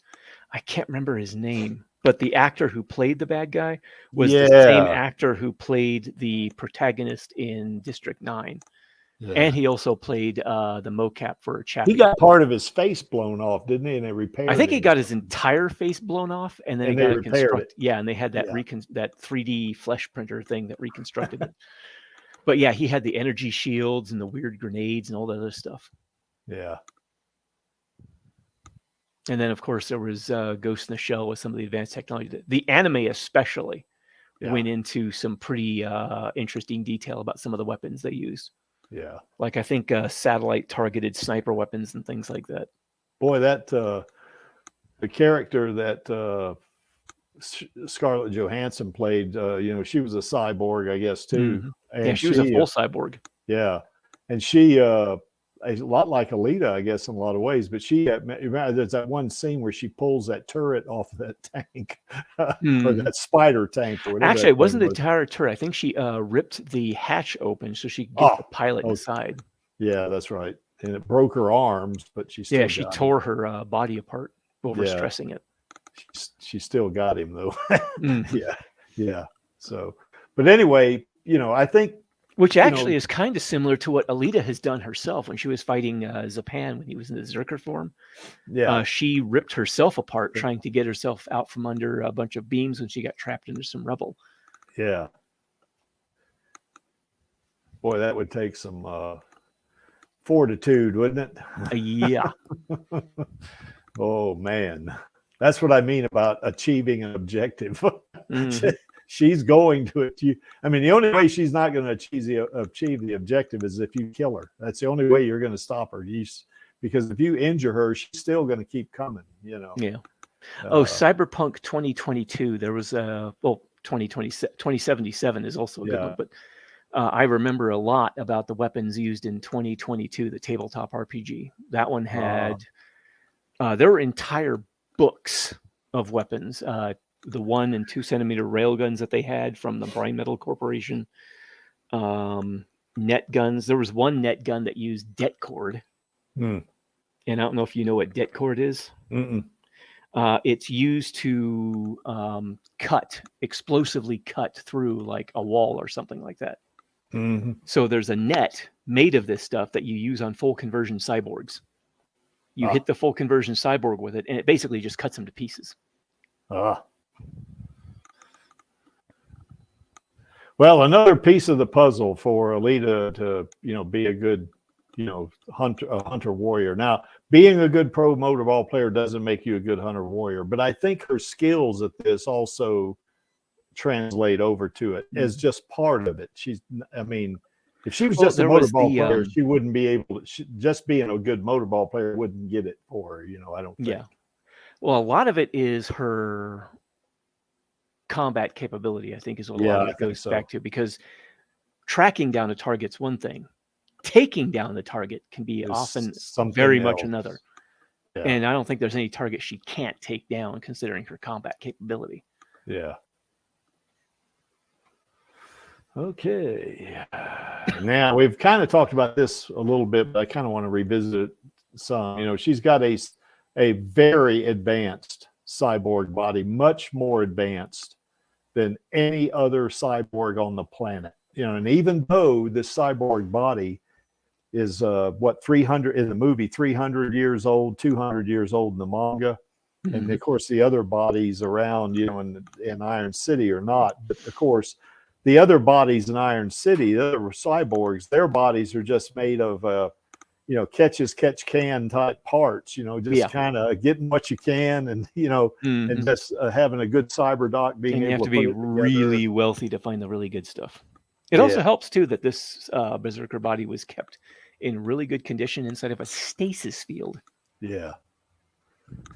So this thing, if you look at capability, it's probably hundreds of years in advance of anything they have in Iron City. Even though it's older, it's still much more capable. Yeah, it's a good example of what the fall kind of refers to, is a fall in technological level because everything just kind of collapsed. Yeah, that's right. Well, an interplanetary war would do that. Yep. Well, wiping out humanity nearly to extinction will also do that too. Yeah. Probably, I don't know. We didn't get a sense of what they did on Mars, except in the manga. I guess Mars still had some people on it. So, at the end after that, but it was pretty much decimated too, I think. So, well, in the manga, I think it was mainly due to a civil war. At least I think it was, wasn't it? Yeah, I guess. I don't remember. It's been so long since I've read it. I do know the backstory from that one video, that it was actually decimated by some kind of nanotech. Oh, yeah, they actually launched nanoplagues. Not nanoplagues. Yeah. They launched plagues at each other. One of them, there was Earth launched a nanoplague at Mars, and Mars used an advanced bioplague on Earth. Yeah, and that was just one type of weapon they used on each other. And I don't think either side won. I think there was one side didn't surrender to the other. They both crushed each other so bad that they couldn't continue the fight. Yeah. So I mean, the impression I got was basically they wiped each other out. yeah. So Maxie says, according to Erica, Alita had the advantage of not being fearful of losing any of parts of her body, like her limbs or whatever. Yeah, because she never had a flesh and blood body. That's right. So she didn't have that ingrained basal, kind of a drive, protectiveness of it, yeah, of your arm or your leg or something like that. To her, it's a tool almost, So she doesn't really, she has no real emotional attachment to it, So I wonder if some of it might also be, in the manga at least, connected in some ways to her origin as well. Could be. I mean, despite being human, she does have a very odd origin. Yeah. God, yeah, really. I remember reading that. I'm going, holy crap. Because Shiro really came up with a weird one there, didn't he? Now, of course, in that backstory for the movie, it was she had a mother and a father, and just like any other kid, And but it could also, in the movie, her fearlessness about losing her body might stem from the fact that she just has no memory of it, because her amnesia can feed into that, I think, or play into that. Mandatory carry, she very, very early on, I think she did have a flesh and blood body when she was almost like a baby or something like that, or equivalent. But she had a cyborg body pretty early on in her life. I want to say 2 or 3, maybe. I don't remember. So yeah, she has no real memory of any kind of flesh and blood body, because she wasn't completely sentient, I guess, if you want to call it that. Yeah. Just with what Maxie was saying, there's that's kind of what I was thinking, because Nova seems to have a certain mastery with nanotech. Yeah. So I was kind of figuring it was him. Possibly. Oh, you think maybe he wiped out? He came up with the nanoplague thing or whatever. Certainly seems like it. I mean, from what Maxie was saying, there might be some evidence there was. Even if there wasn't, I would still blame it on Nova, because it seems like the kind of thing he would come up with. Yeah, you're right, Maxie. Nova, he is considered the hero of Zalem, isn't he? Yeah. Well, considering the only Sky City to survive is the one that he was in. Yeah. And I guess that's why Gelda told Alita in the gravity chamber when they were training, is that he is the dragon that must be slain. Yeah, I have a feeling maybe somehow he was responsible for the war, so the whole point was to find and destroy him. Yeah. Because of some of the stuff he was doing or coming up with, or something like that. And maybe that's why they were going up the supply tube. They wanted to get to him, somehow. Yeah.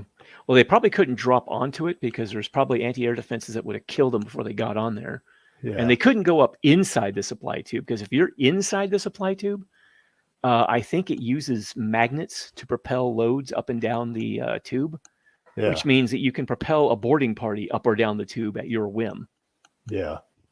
Not to mention, you could fill the tube with whatever the hell you want, and they wouldn't be able to do anything about it. Yeah. Like a disassembler plague, for instance. Seems to me, if not to get too far off the subject here, but to me, if you were going to fight, prosecute a war with a, with a civilization that had a floating city like that, you wouldn't need to attack the city directly, per se, especially if they had those supply tubes. You just take out the supply tubes. Eventually they're all going to starve to death, so, so I don't know, Well, you're also looking at a very large, complicated piece of machinery in that ring, because the space elevator was connected to a structure that was orbiting the Earth as well. Yeah. So just cutting the supply tubes in one area isn't necessarily going to cut off their supplies. Yeah, they might get supplies from above, right? Yeah. Well, also somewhere else on Earth if you don't deal with the other cities. Yeah. Because if you even have one other city that still has its supply tubes enabled, it can pull up supplies there, transfer them through the entire structure, and get them to Zalem as well, or any of the other cities that are connected to the ring still. Yeah, and also probably, I guess in the movie, the Star City, Jeru, I guess it probably was too heavily fortified. Yeah, then there's also the ones way up there that are in orbit. Yeah, they're probably going to have a lot of defenses up there as well, especially if it's still intact in the movie. If we get, when we get the sequels and finally see that, then you might see some reasons for why the other city on the other end of that elevator is still intact. Yeah.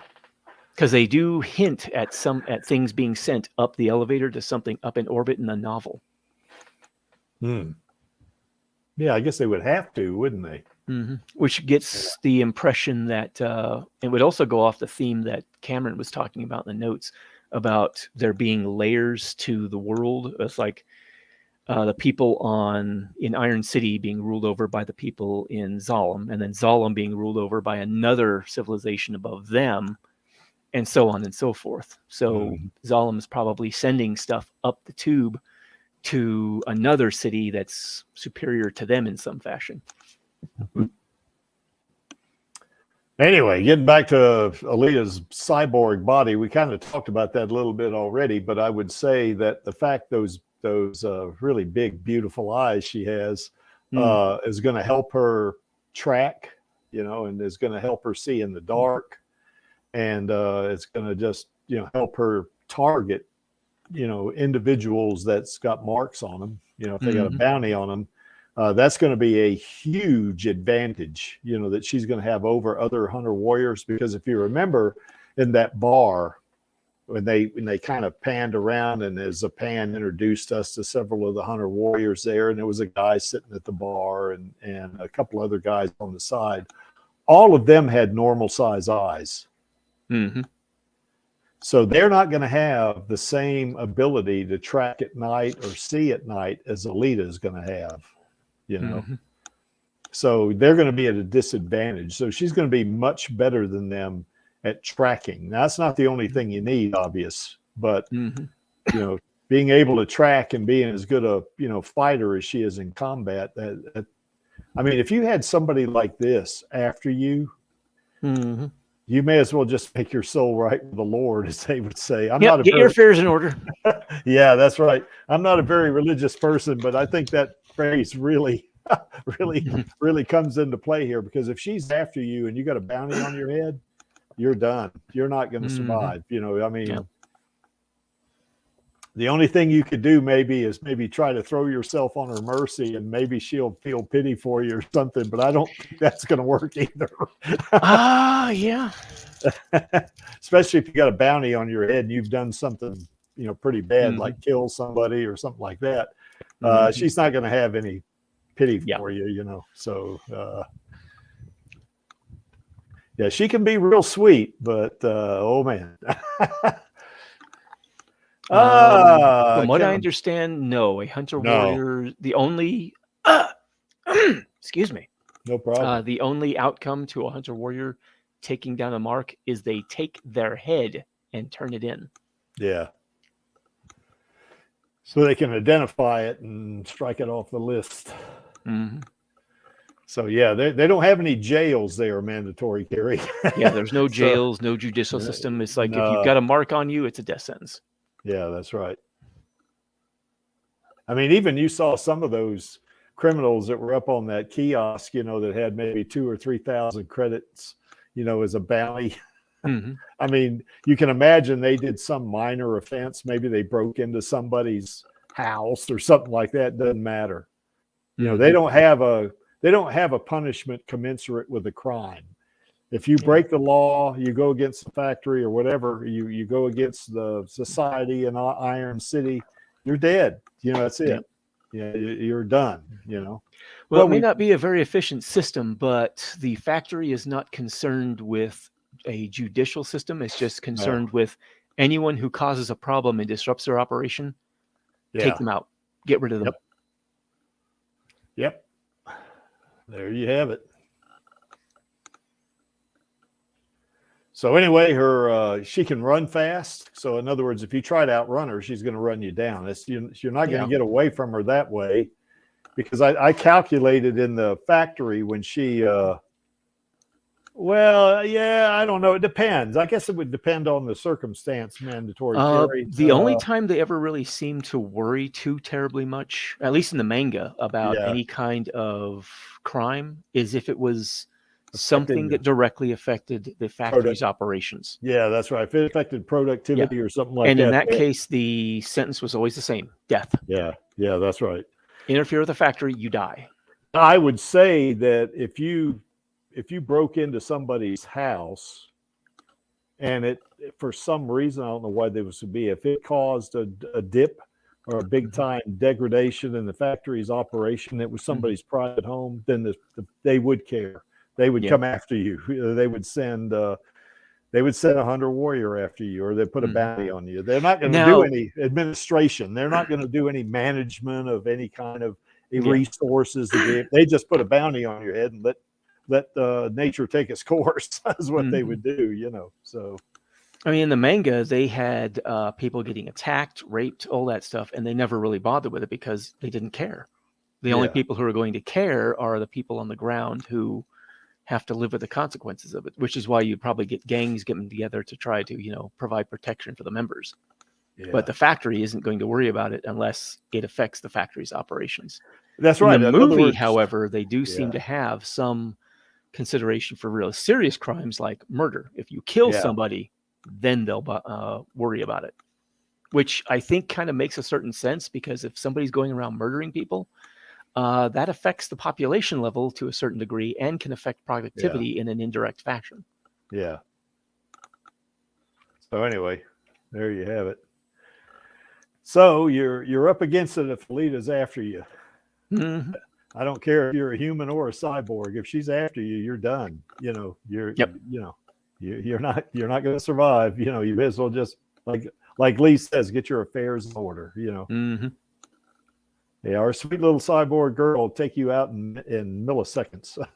She can do it. So, you know. And I think we know this already. She's extremely athletic, you know, and I think that's we saw that in the motorball, you know, how some of the moves she did. Extremely high levels of physical capability. Yeah, that's right. And that's all due to her, you know, her body, you know, her berserker body, you know, it's going to help her do this. I mean, I don't know anybody. We had it, I think Maxie, we talked about this one time on a stream. I don't know anybody on the planet that can do a one finger a one finger stand like she's doing. I've seen people maybe do like, you know, a finger and a one thumb and a finger push-ups like Bruce Lee did and stuff like that. But look at that right there on the left. One finger. Was it the young ladies they had doing the some of these stunts or some of the stuff like this? She was using all 5 fingers to hold herself up. Yeah. But she was using one hand to do it. Yeah, that's right. Well, Jessie Fisher, I think, can maybe be able to do a one hand. Maybe. Yeah, I don't know. You know, she might be able to do it. But one finger, just one finger. Yeah, the human body doesn't have enough structural integrity in a single finger to be able to hold up all that weight. But she's definitely got a much more powerful body than a flesh and blood human body. Yeah. So yeah, that plus the strength, plus the agility and the ability to balance on it, that is far above human capability. Yep, I think so. So that's another thing it plays into Alita's. It's just another piece of the puzzle, another quality she has that would contribute to her being a hunter warrior, I think. And we've kind of talked about this already, whether it's bravery or just near fearlessness or whatever.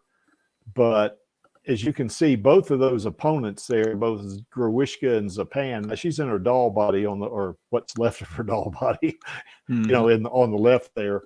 But both Gruishka and Zapan are bigger than she is, you know.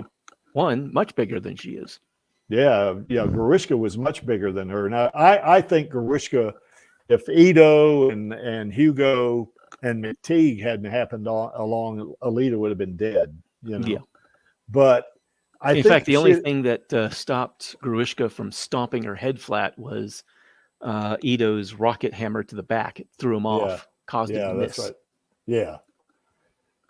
So anyway, she'd have been dead. Now I don't know if it would have stomped her head flat because her head's made out of a special material, you know. It could have done enough damage to her life support system. I think that Yeah, her probably brain or something like that would have killed her, you know, probably, you know.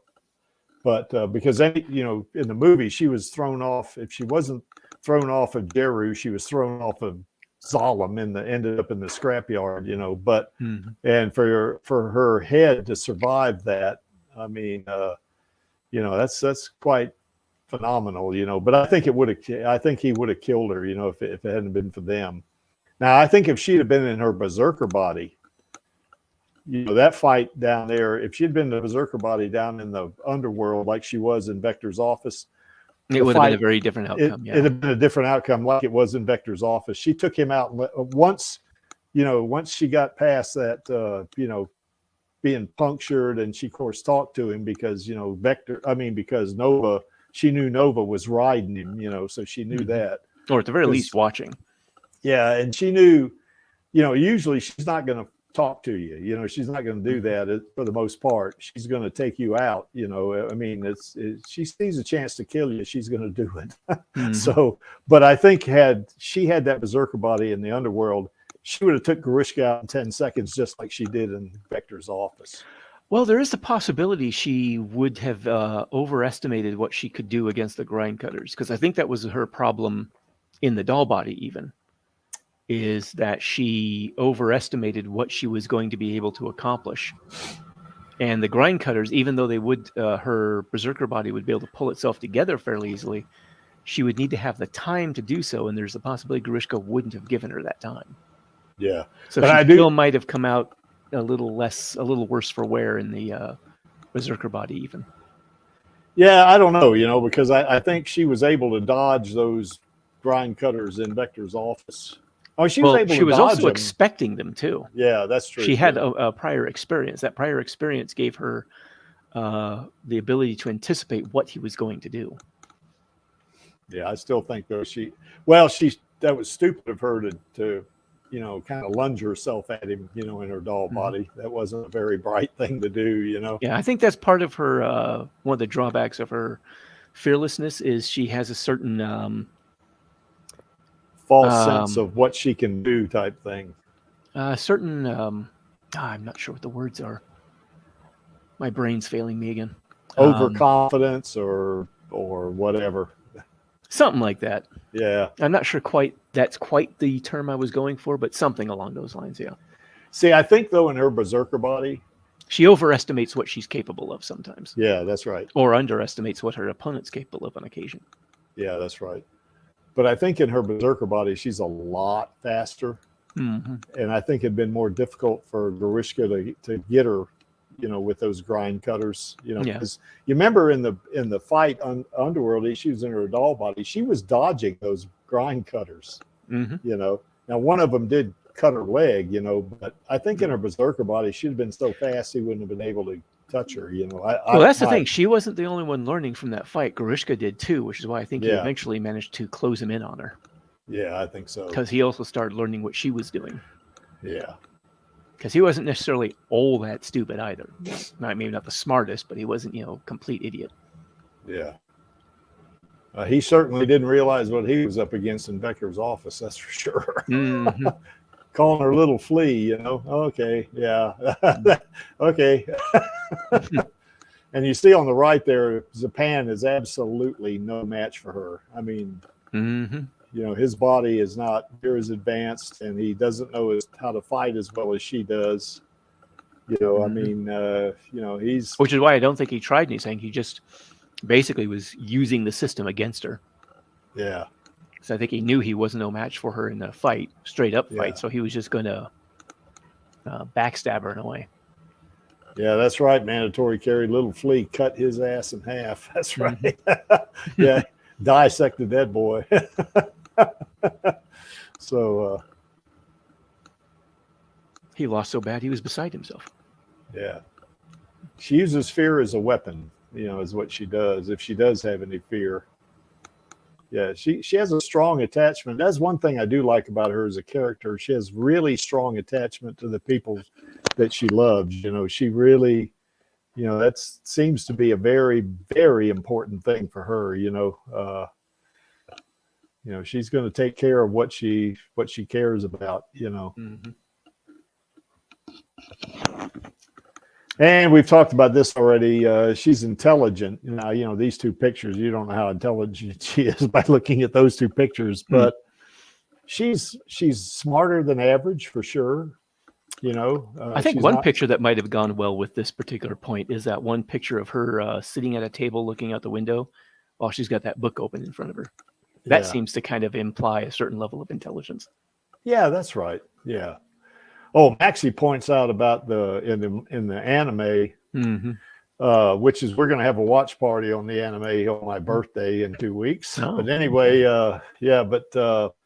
she was so fast that she ran up the grind cutters. You know? Yeah, I was going to say that was a very anime thing to do. Yeah, that's right. I don't see that working in a live action movie. Yeah, that's not going to work in a movie. Well, first of all, the grind cutters aren't going to hold her weight. You know, I mean, yeah, we've had discussions how much she weighs, anywhere from 200 to 300 pounds, you know. So,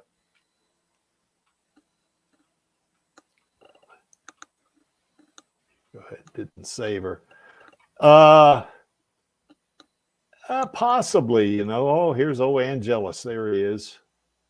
Yeah, he finally got free. Hello. Yeah. Good day, mate.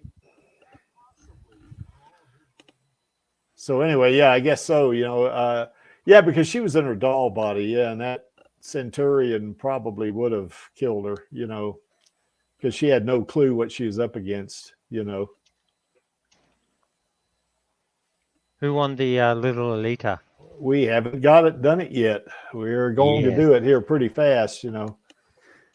But, you know, some of the things they would teach her in their military too would be, I mean, not that would make her smarter necessarily, but she would learn some problem solving skills in the military. You know, she would be able to apply them, you know, in hunting a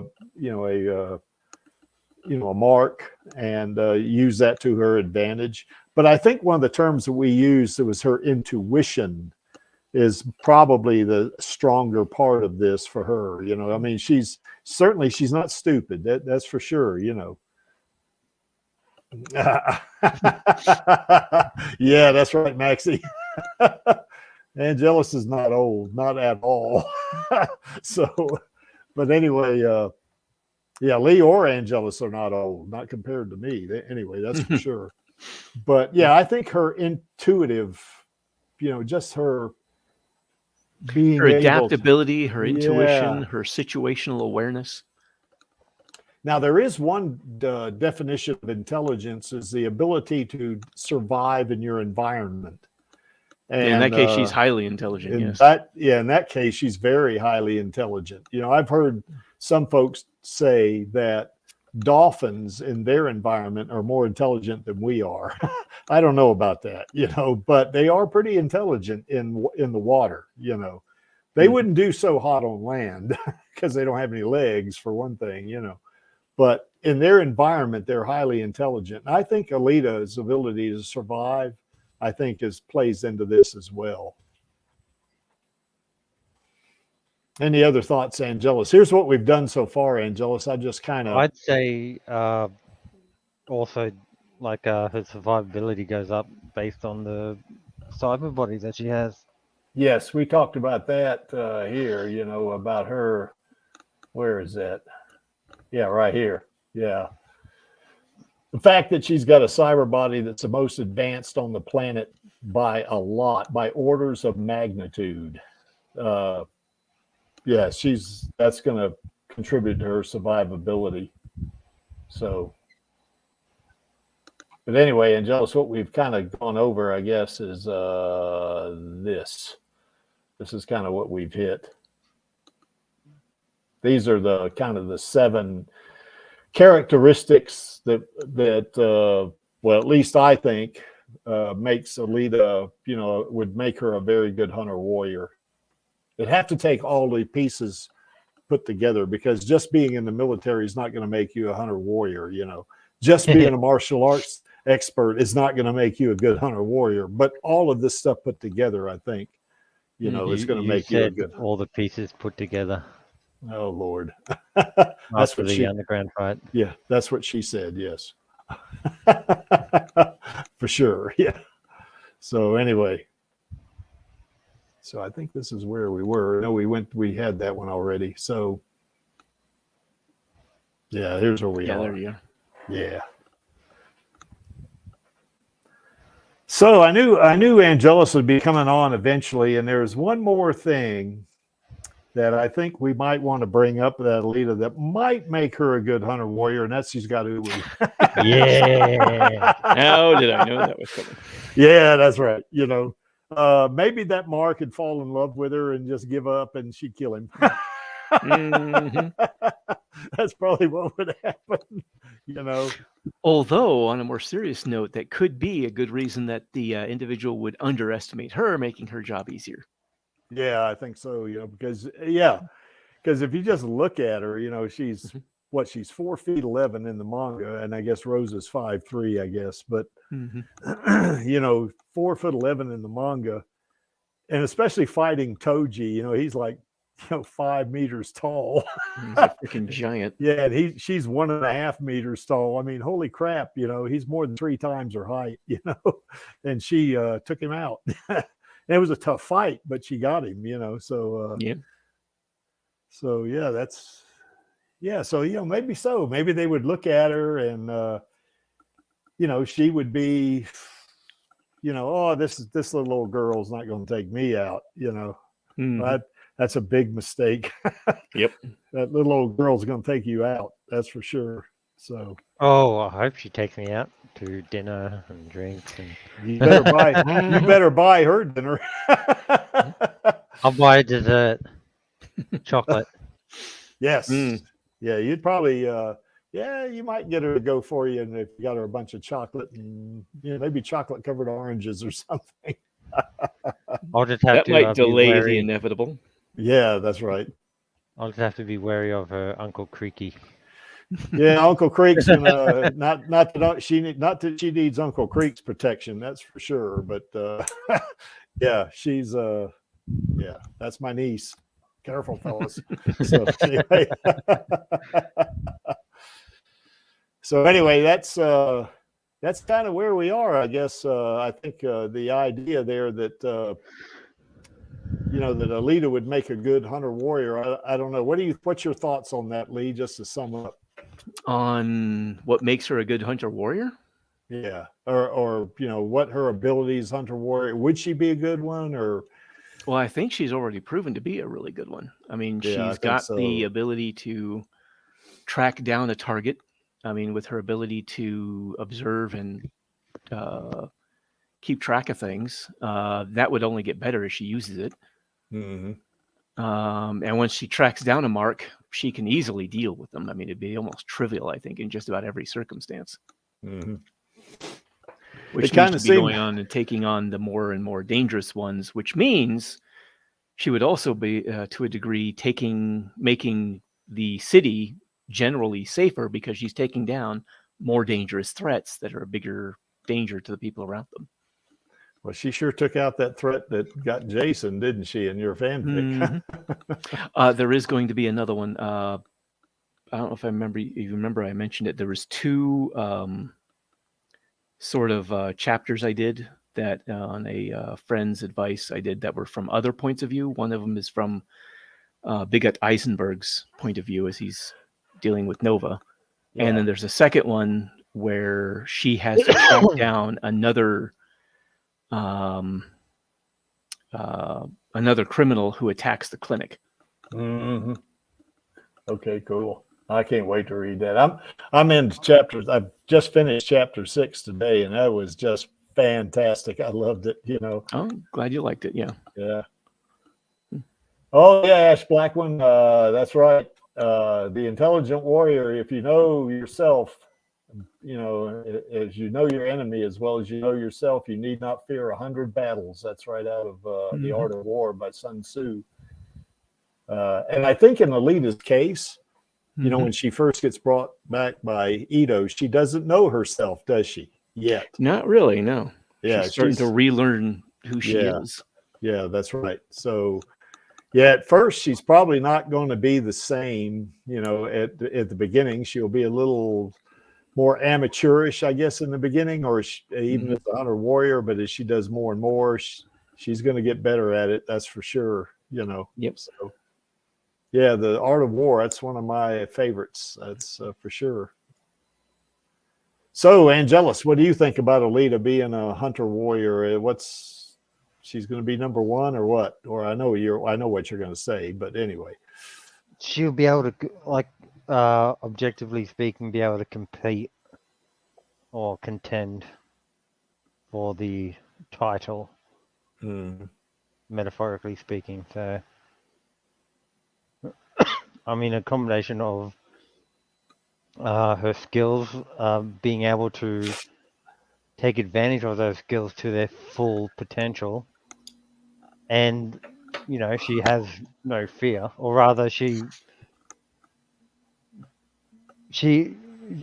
and being fearful doesn't mean that she's not sort of, or not being fearful doesn't mean that she reckons she's above it or anything like that. She won't underestimate them either, which is a mistake that most people make against most other people.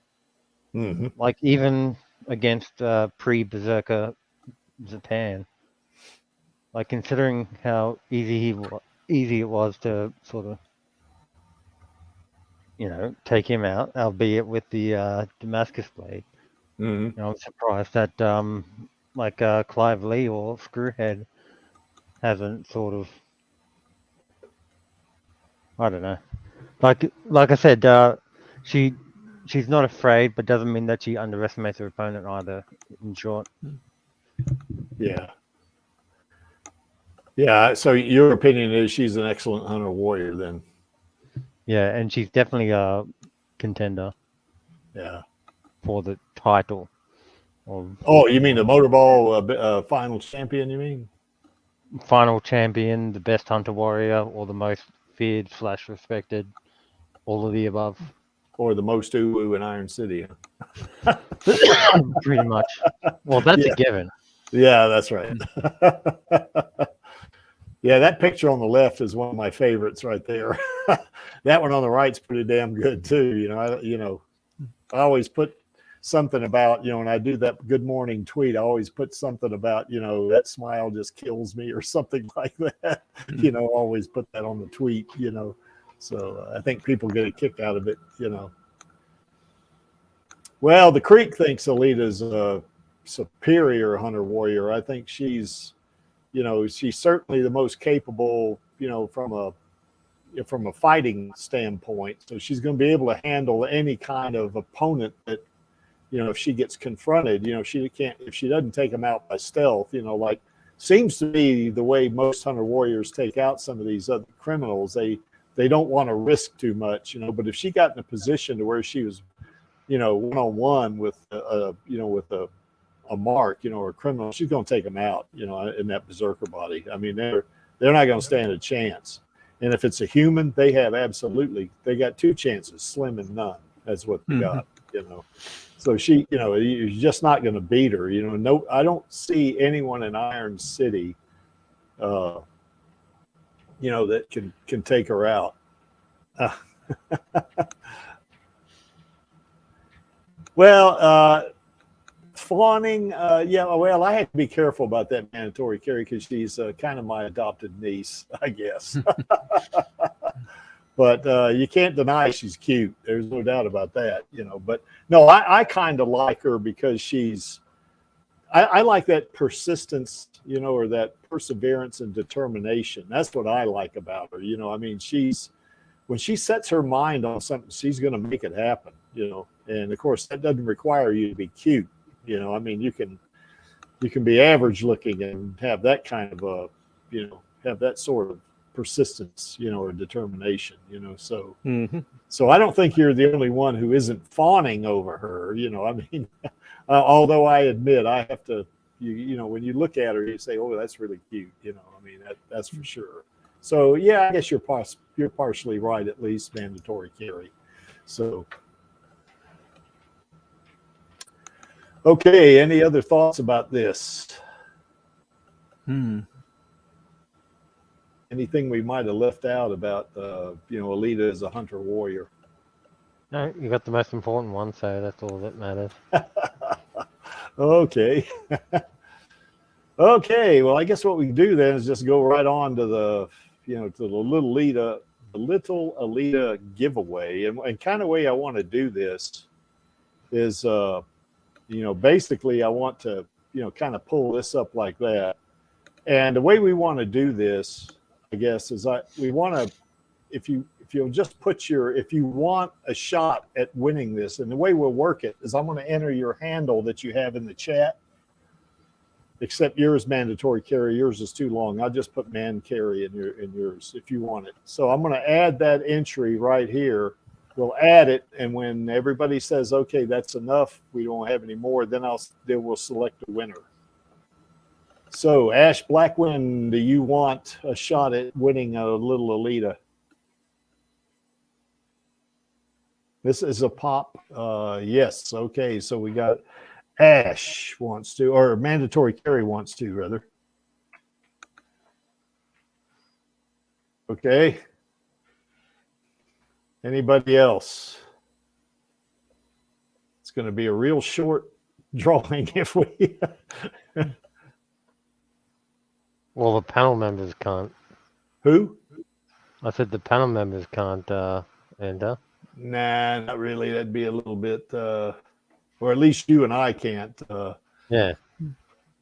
I don't know. Lee still can. Lee. There you go. Well, tempting, but unfortunately, I'm a little concerned about where I'd be able to store it because I've got a bit of a packed apartment, unfortunately. And one of the things I'm looking at soon is moving as well. So. Oh, okay. Yeah, and there's that consideration. Okay. Ash Blackwind, do you want a shot at this? Yes, Maxie, you can enter it. So that's why he didn't come on. Ash says he's in the Philippines. I don't care, Ash. If you want it, we'll ship it. I shipped a Hot Toys Alita. Yeah, to Finn. So it was a significant shipping, but that's okay. So you want a shot at it, Ash?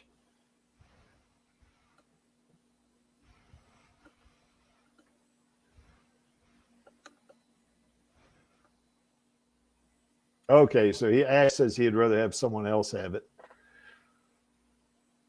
Anybody else want it? It's going to be a flip of the coin otherwise. All right, Ash says he'll take it. Mm-hmm.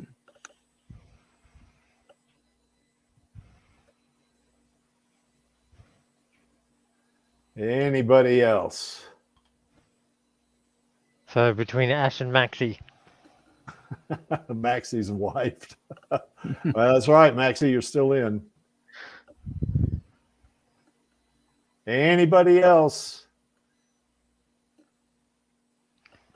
Remember, shipping is not an issue. That's right. Not an issue. Hmm. Well, the only issue is that we get our damn Alita sequel. Yeah. We did have 12 people in the chat. Now we only got 5, and I am so sure that Lee is one, and so is Angelus. So this might be it. All right, going once, going twice. We are done. Okay, so now we're going to select a winner. And what's going to happen is when I click this button, it's going to select one of these 3. Ready? Mandatory carry. Mm-hmm. You win the Little Alita. Congratulations. Yes, indeed. Oh, I love that picture. Yeah, that's not the Little Alita. That's a Hot Toys Alita. But yeah. Okay, mandatory carry. What we'll do is somehow you can get me your snail mail, your U.S. Postal Service mail, I guess.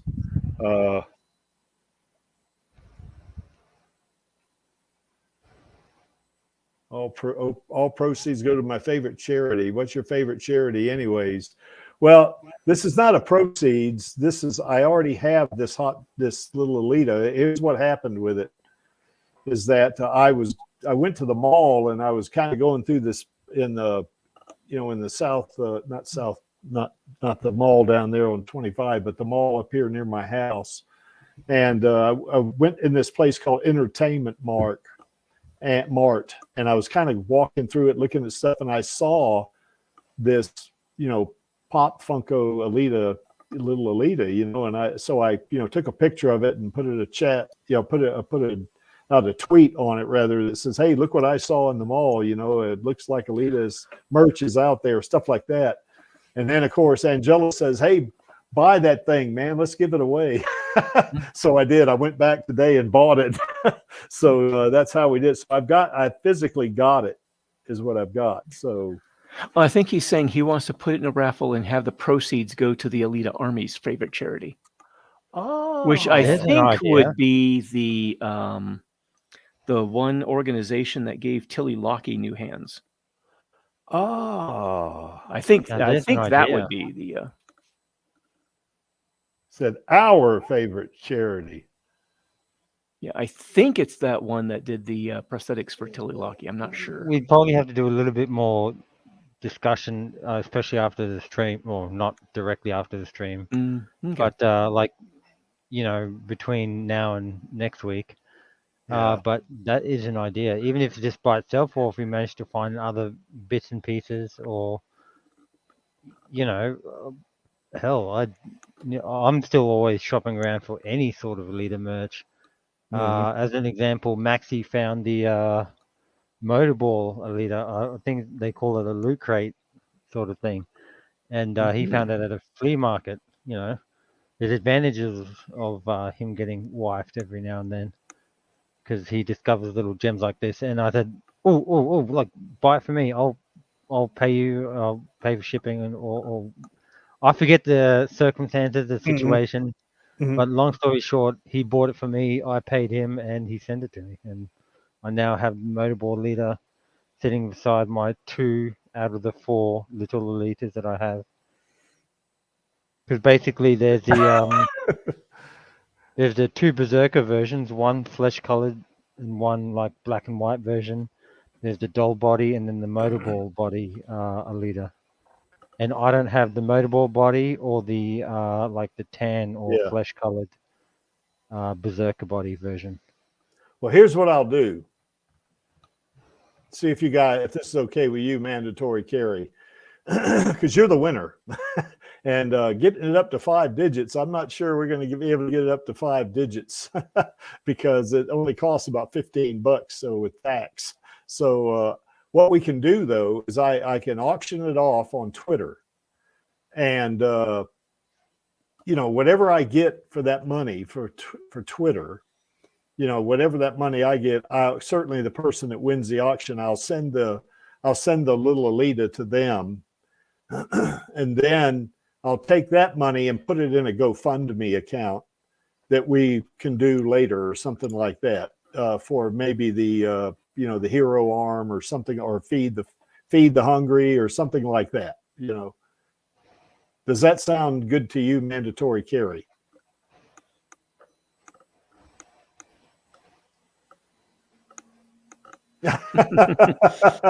Four digits. Well, we're coming down a little bit. Yeah, I'm not sure we can make it 4 digits unless we count dollars and cents. But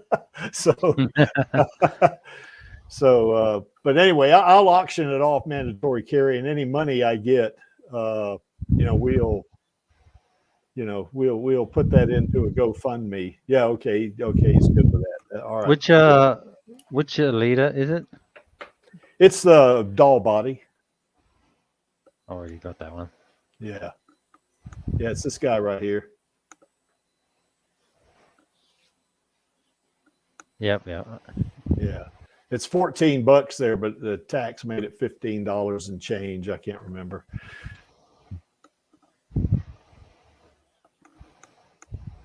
That's about right too, because I think like standard pops are like $18 to $20 here in Australia. Yeah. And after conversion, I think that might still even be just a little Yeah. bit cheaper still. But Yeah, that's all right. yeah, it's amazing. Like every time I go shopping, like whenever I go to stores that sell pop, it's like any Elitas. Like I'm scanning. Triple digits. Any He's kind of coming down in price a little bit here. Yeah, save most of your crazy for going crazy over the sequel. There you go. That's right. There you go.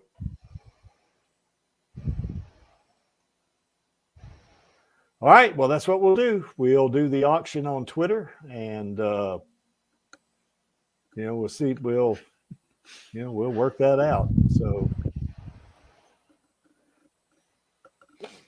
any thoughts there, Angelus or Lee, about this? Are y'all okay with it?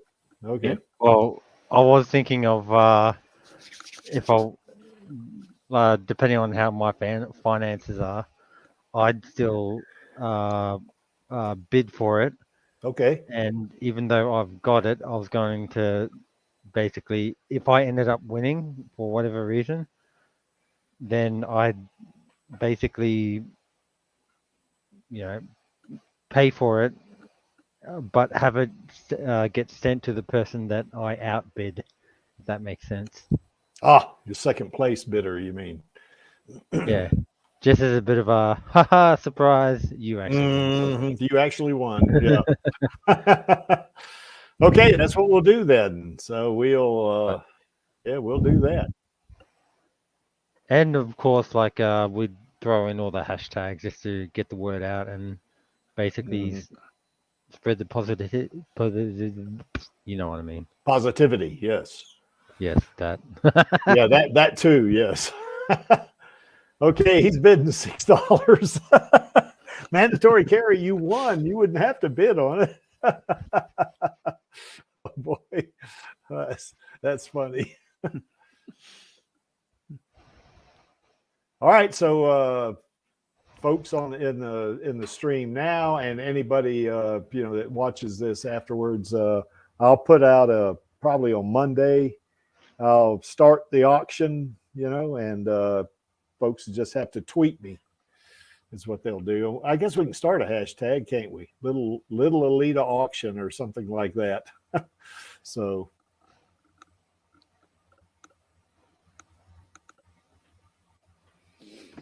Okay, I guess that's that. I guess we got that taken care of. The proceeds to go to a GoFundMe that we'll apply to a charity.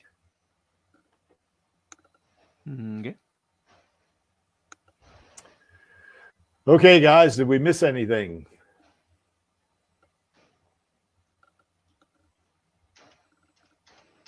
No, I think. Oh, go ahead.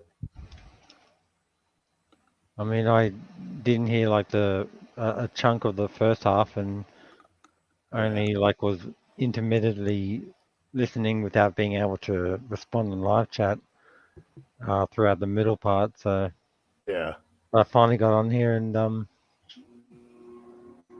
yeah, I won't be there tomorrow, but yeah, like I said, with the work rotation, I'm working Sunday, Monday this week. Next week I'll be working Monday, Tuesday, so I'll have Saturday, Sunday off. Okay. And that means I'll be there for both streams as well. Okay. You sure work weird hours there, Angelus. It's 4 on, 4 off, so that's why. Oh, that's not that weird then. Yeah. And obviously that's 2 day shifts, 2 night shifts, but with the night shifts, both streams are sort of timed just well enough to the point where I can stay up for them. Worst case scenario with this stream, for example, starting at 9 o'clock, I'd go to bed at 11, wake up at 5, and then because I work really, really close to where I live, so I can afford to, wake up later. Well, Angelus, would it work better for you if we started this stream 2 hours earlier or 1 hour earlier?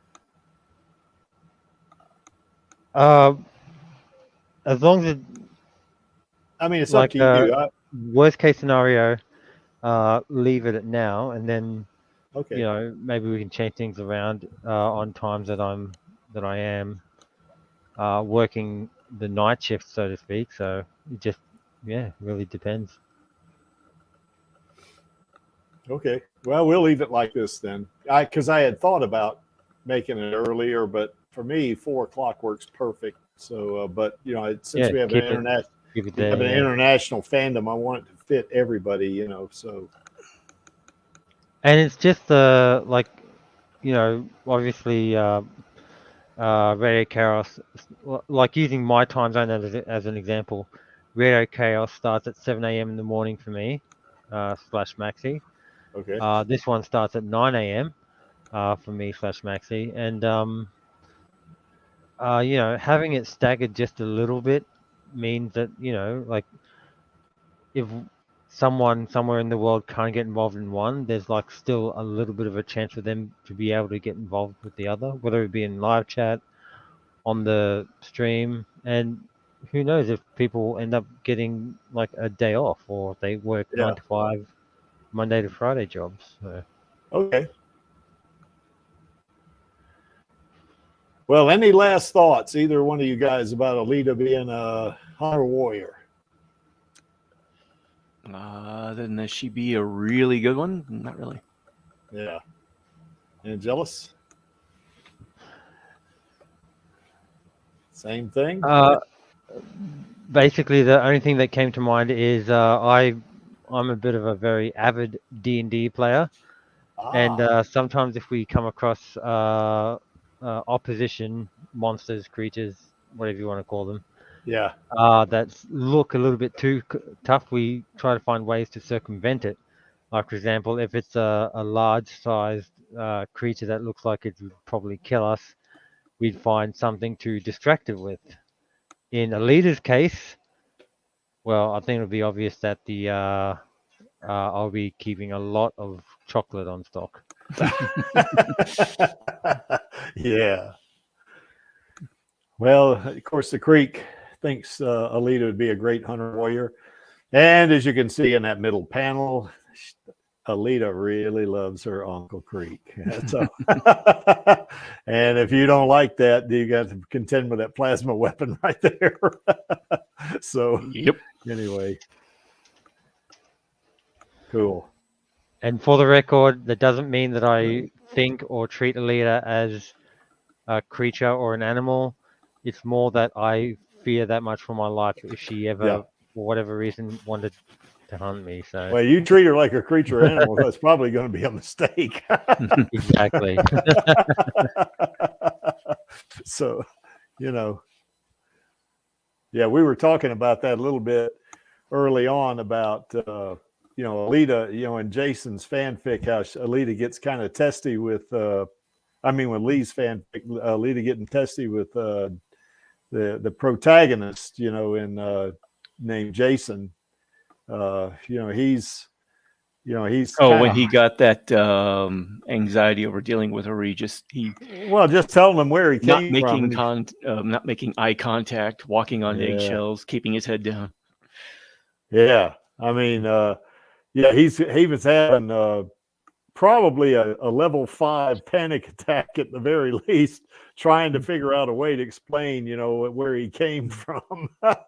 So, he wasn't quite having a panic attack yet, but he was certainly having a lot of anxiety. Well, of course, Ito says, where is this Washington you talked about? Yeah. You mentioned, he starts tightening up then, doesn't he? Mm-hmm.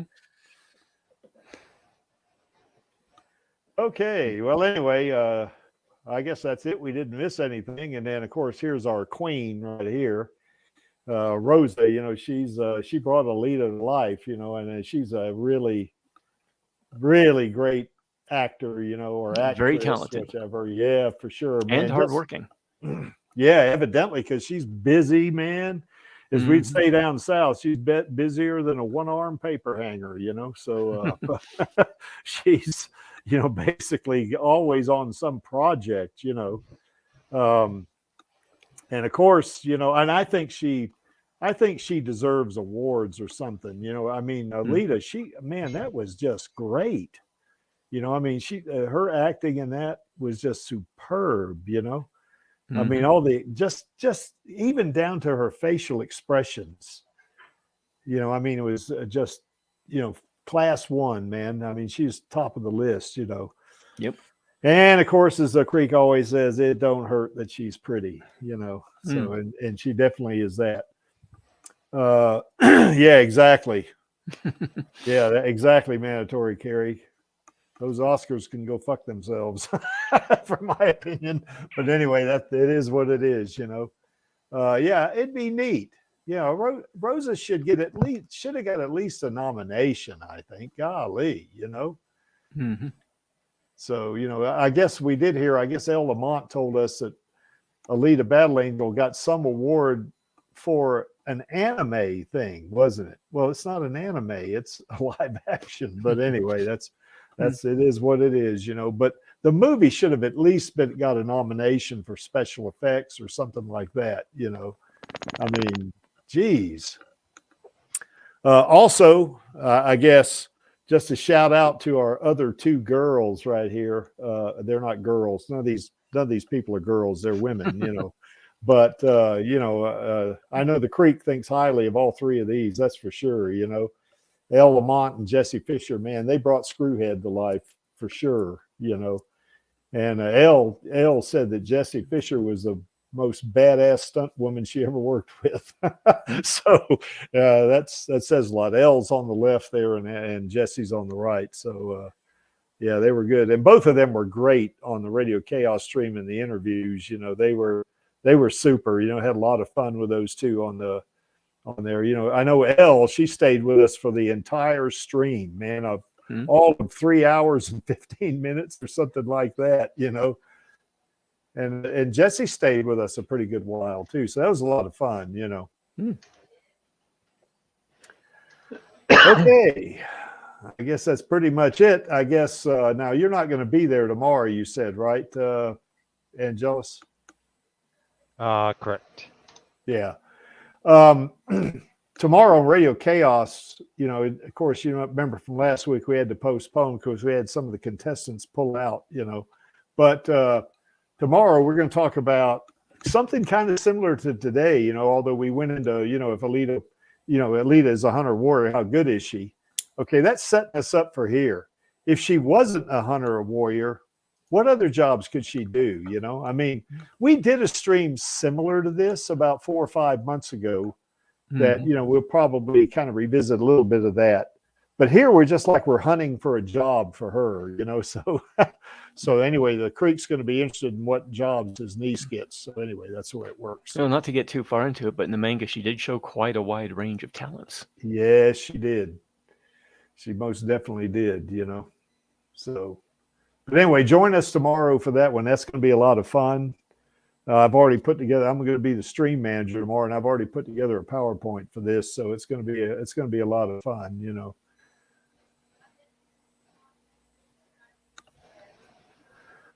Okay, why is this image here? Well, we know why this image is here is because I like it and I'm running the stream. And to paraphrase Gwishka, I'm only here for our girl and the Alita Army. So anyway, and as of course, all of us in the Alita Army are only here for our girl. Yep. And I guess that just leaves us one last thing to do. That's the call to action, and that would be on my count of 3. And it's going to be after I say 3, then we're going to say it. Because sometimes you know, you say, do you say it on 3 or is it after you say 3? So is it on 3 or is it 1, 2, 3, go? Yeah, 1, 2, 3, go is what, or I won't say go, but it'd be 1, 2, 3, then we say it. Yep. Okay, 1, 2, 3. Film those sequels, baby. All right, we'll see you tomorrow on Radio Chaos, and we'll see you next week on the Alita live stream. So have a good one. Take care, everybody. Bye. What's up, Alita Army? This is Hot Toys Alita, and I hope you enjoyed this week's Alita live stream. Please join my Uncle Creek, Angelus, and our other guests for next week's show. Remember, I do not stand by in the presence of evil, and film those sequels, baby. See you next time.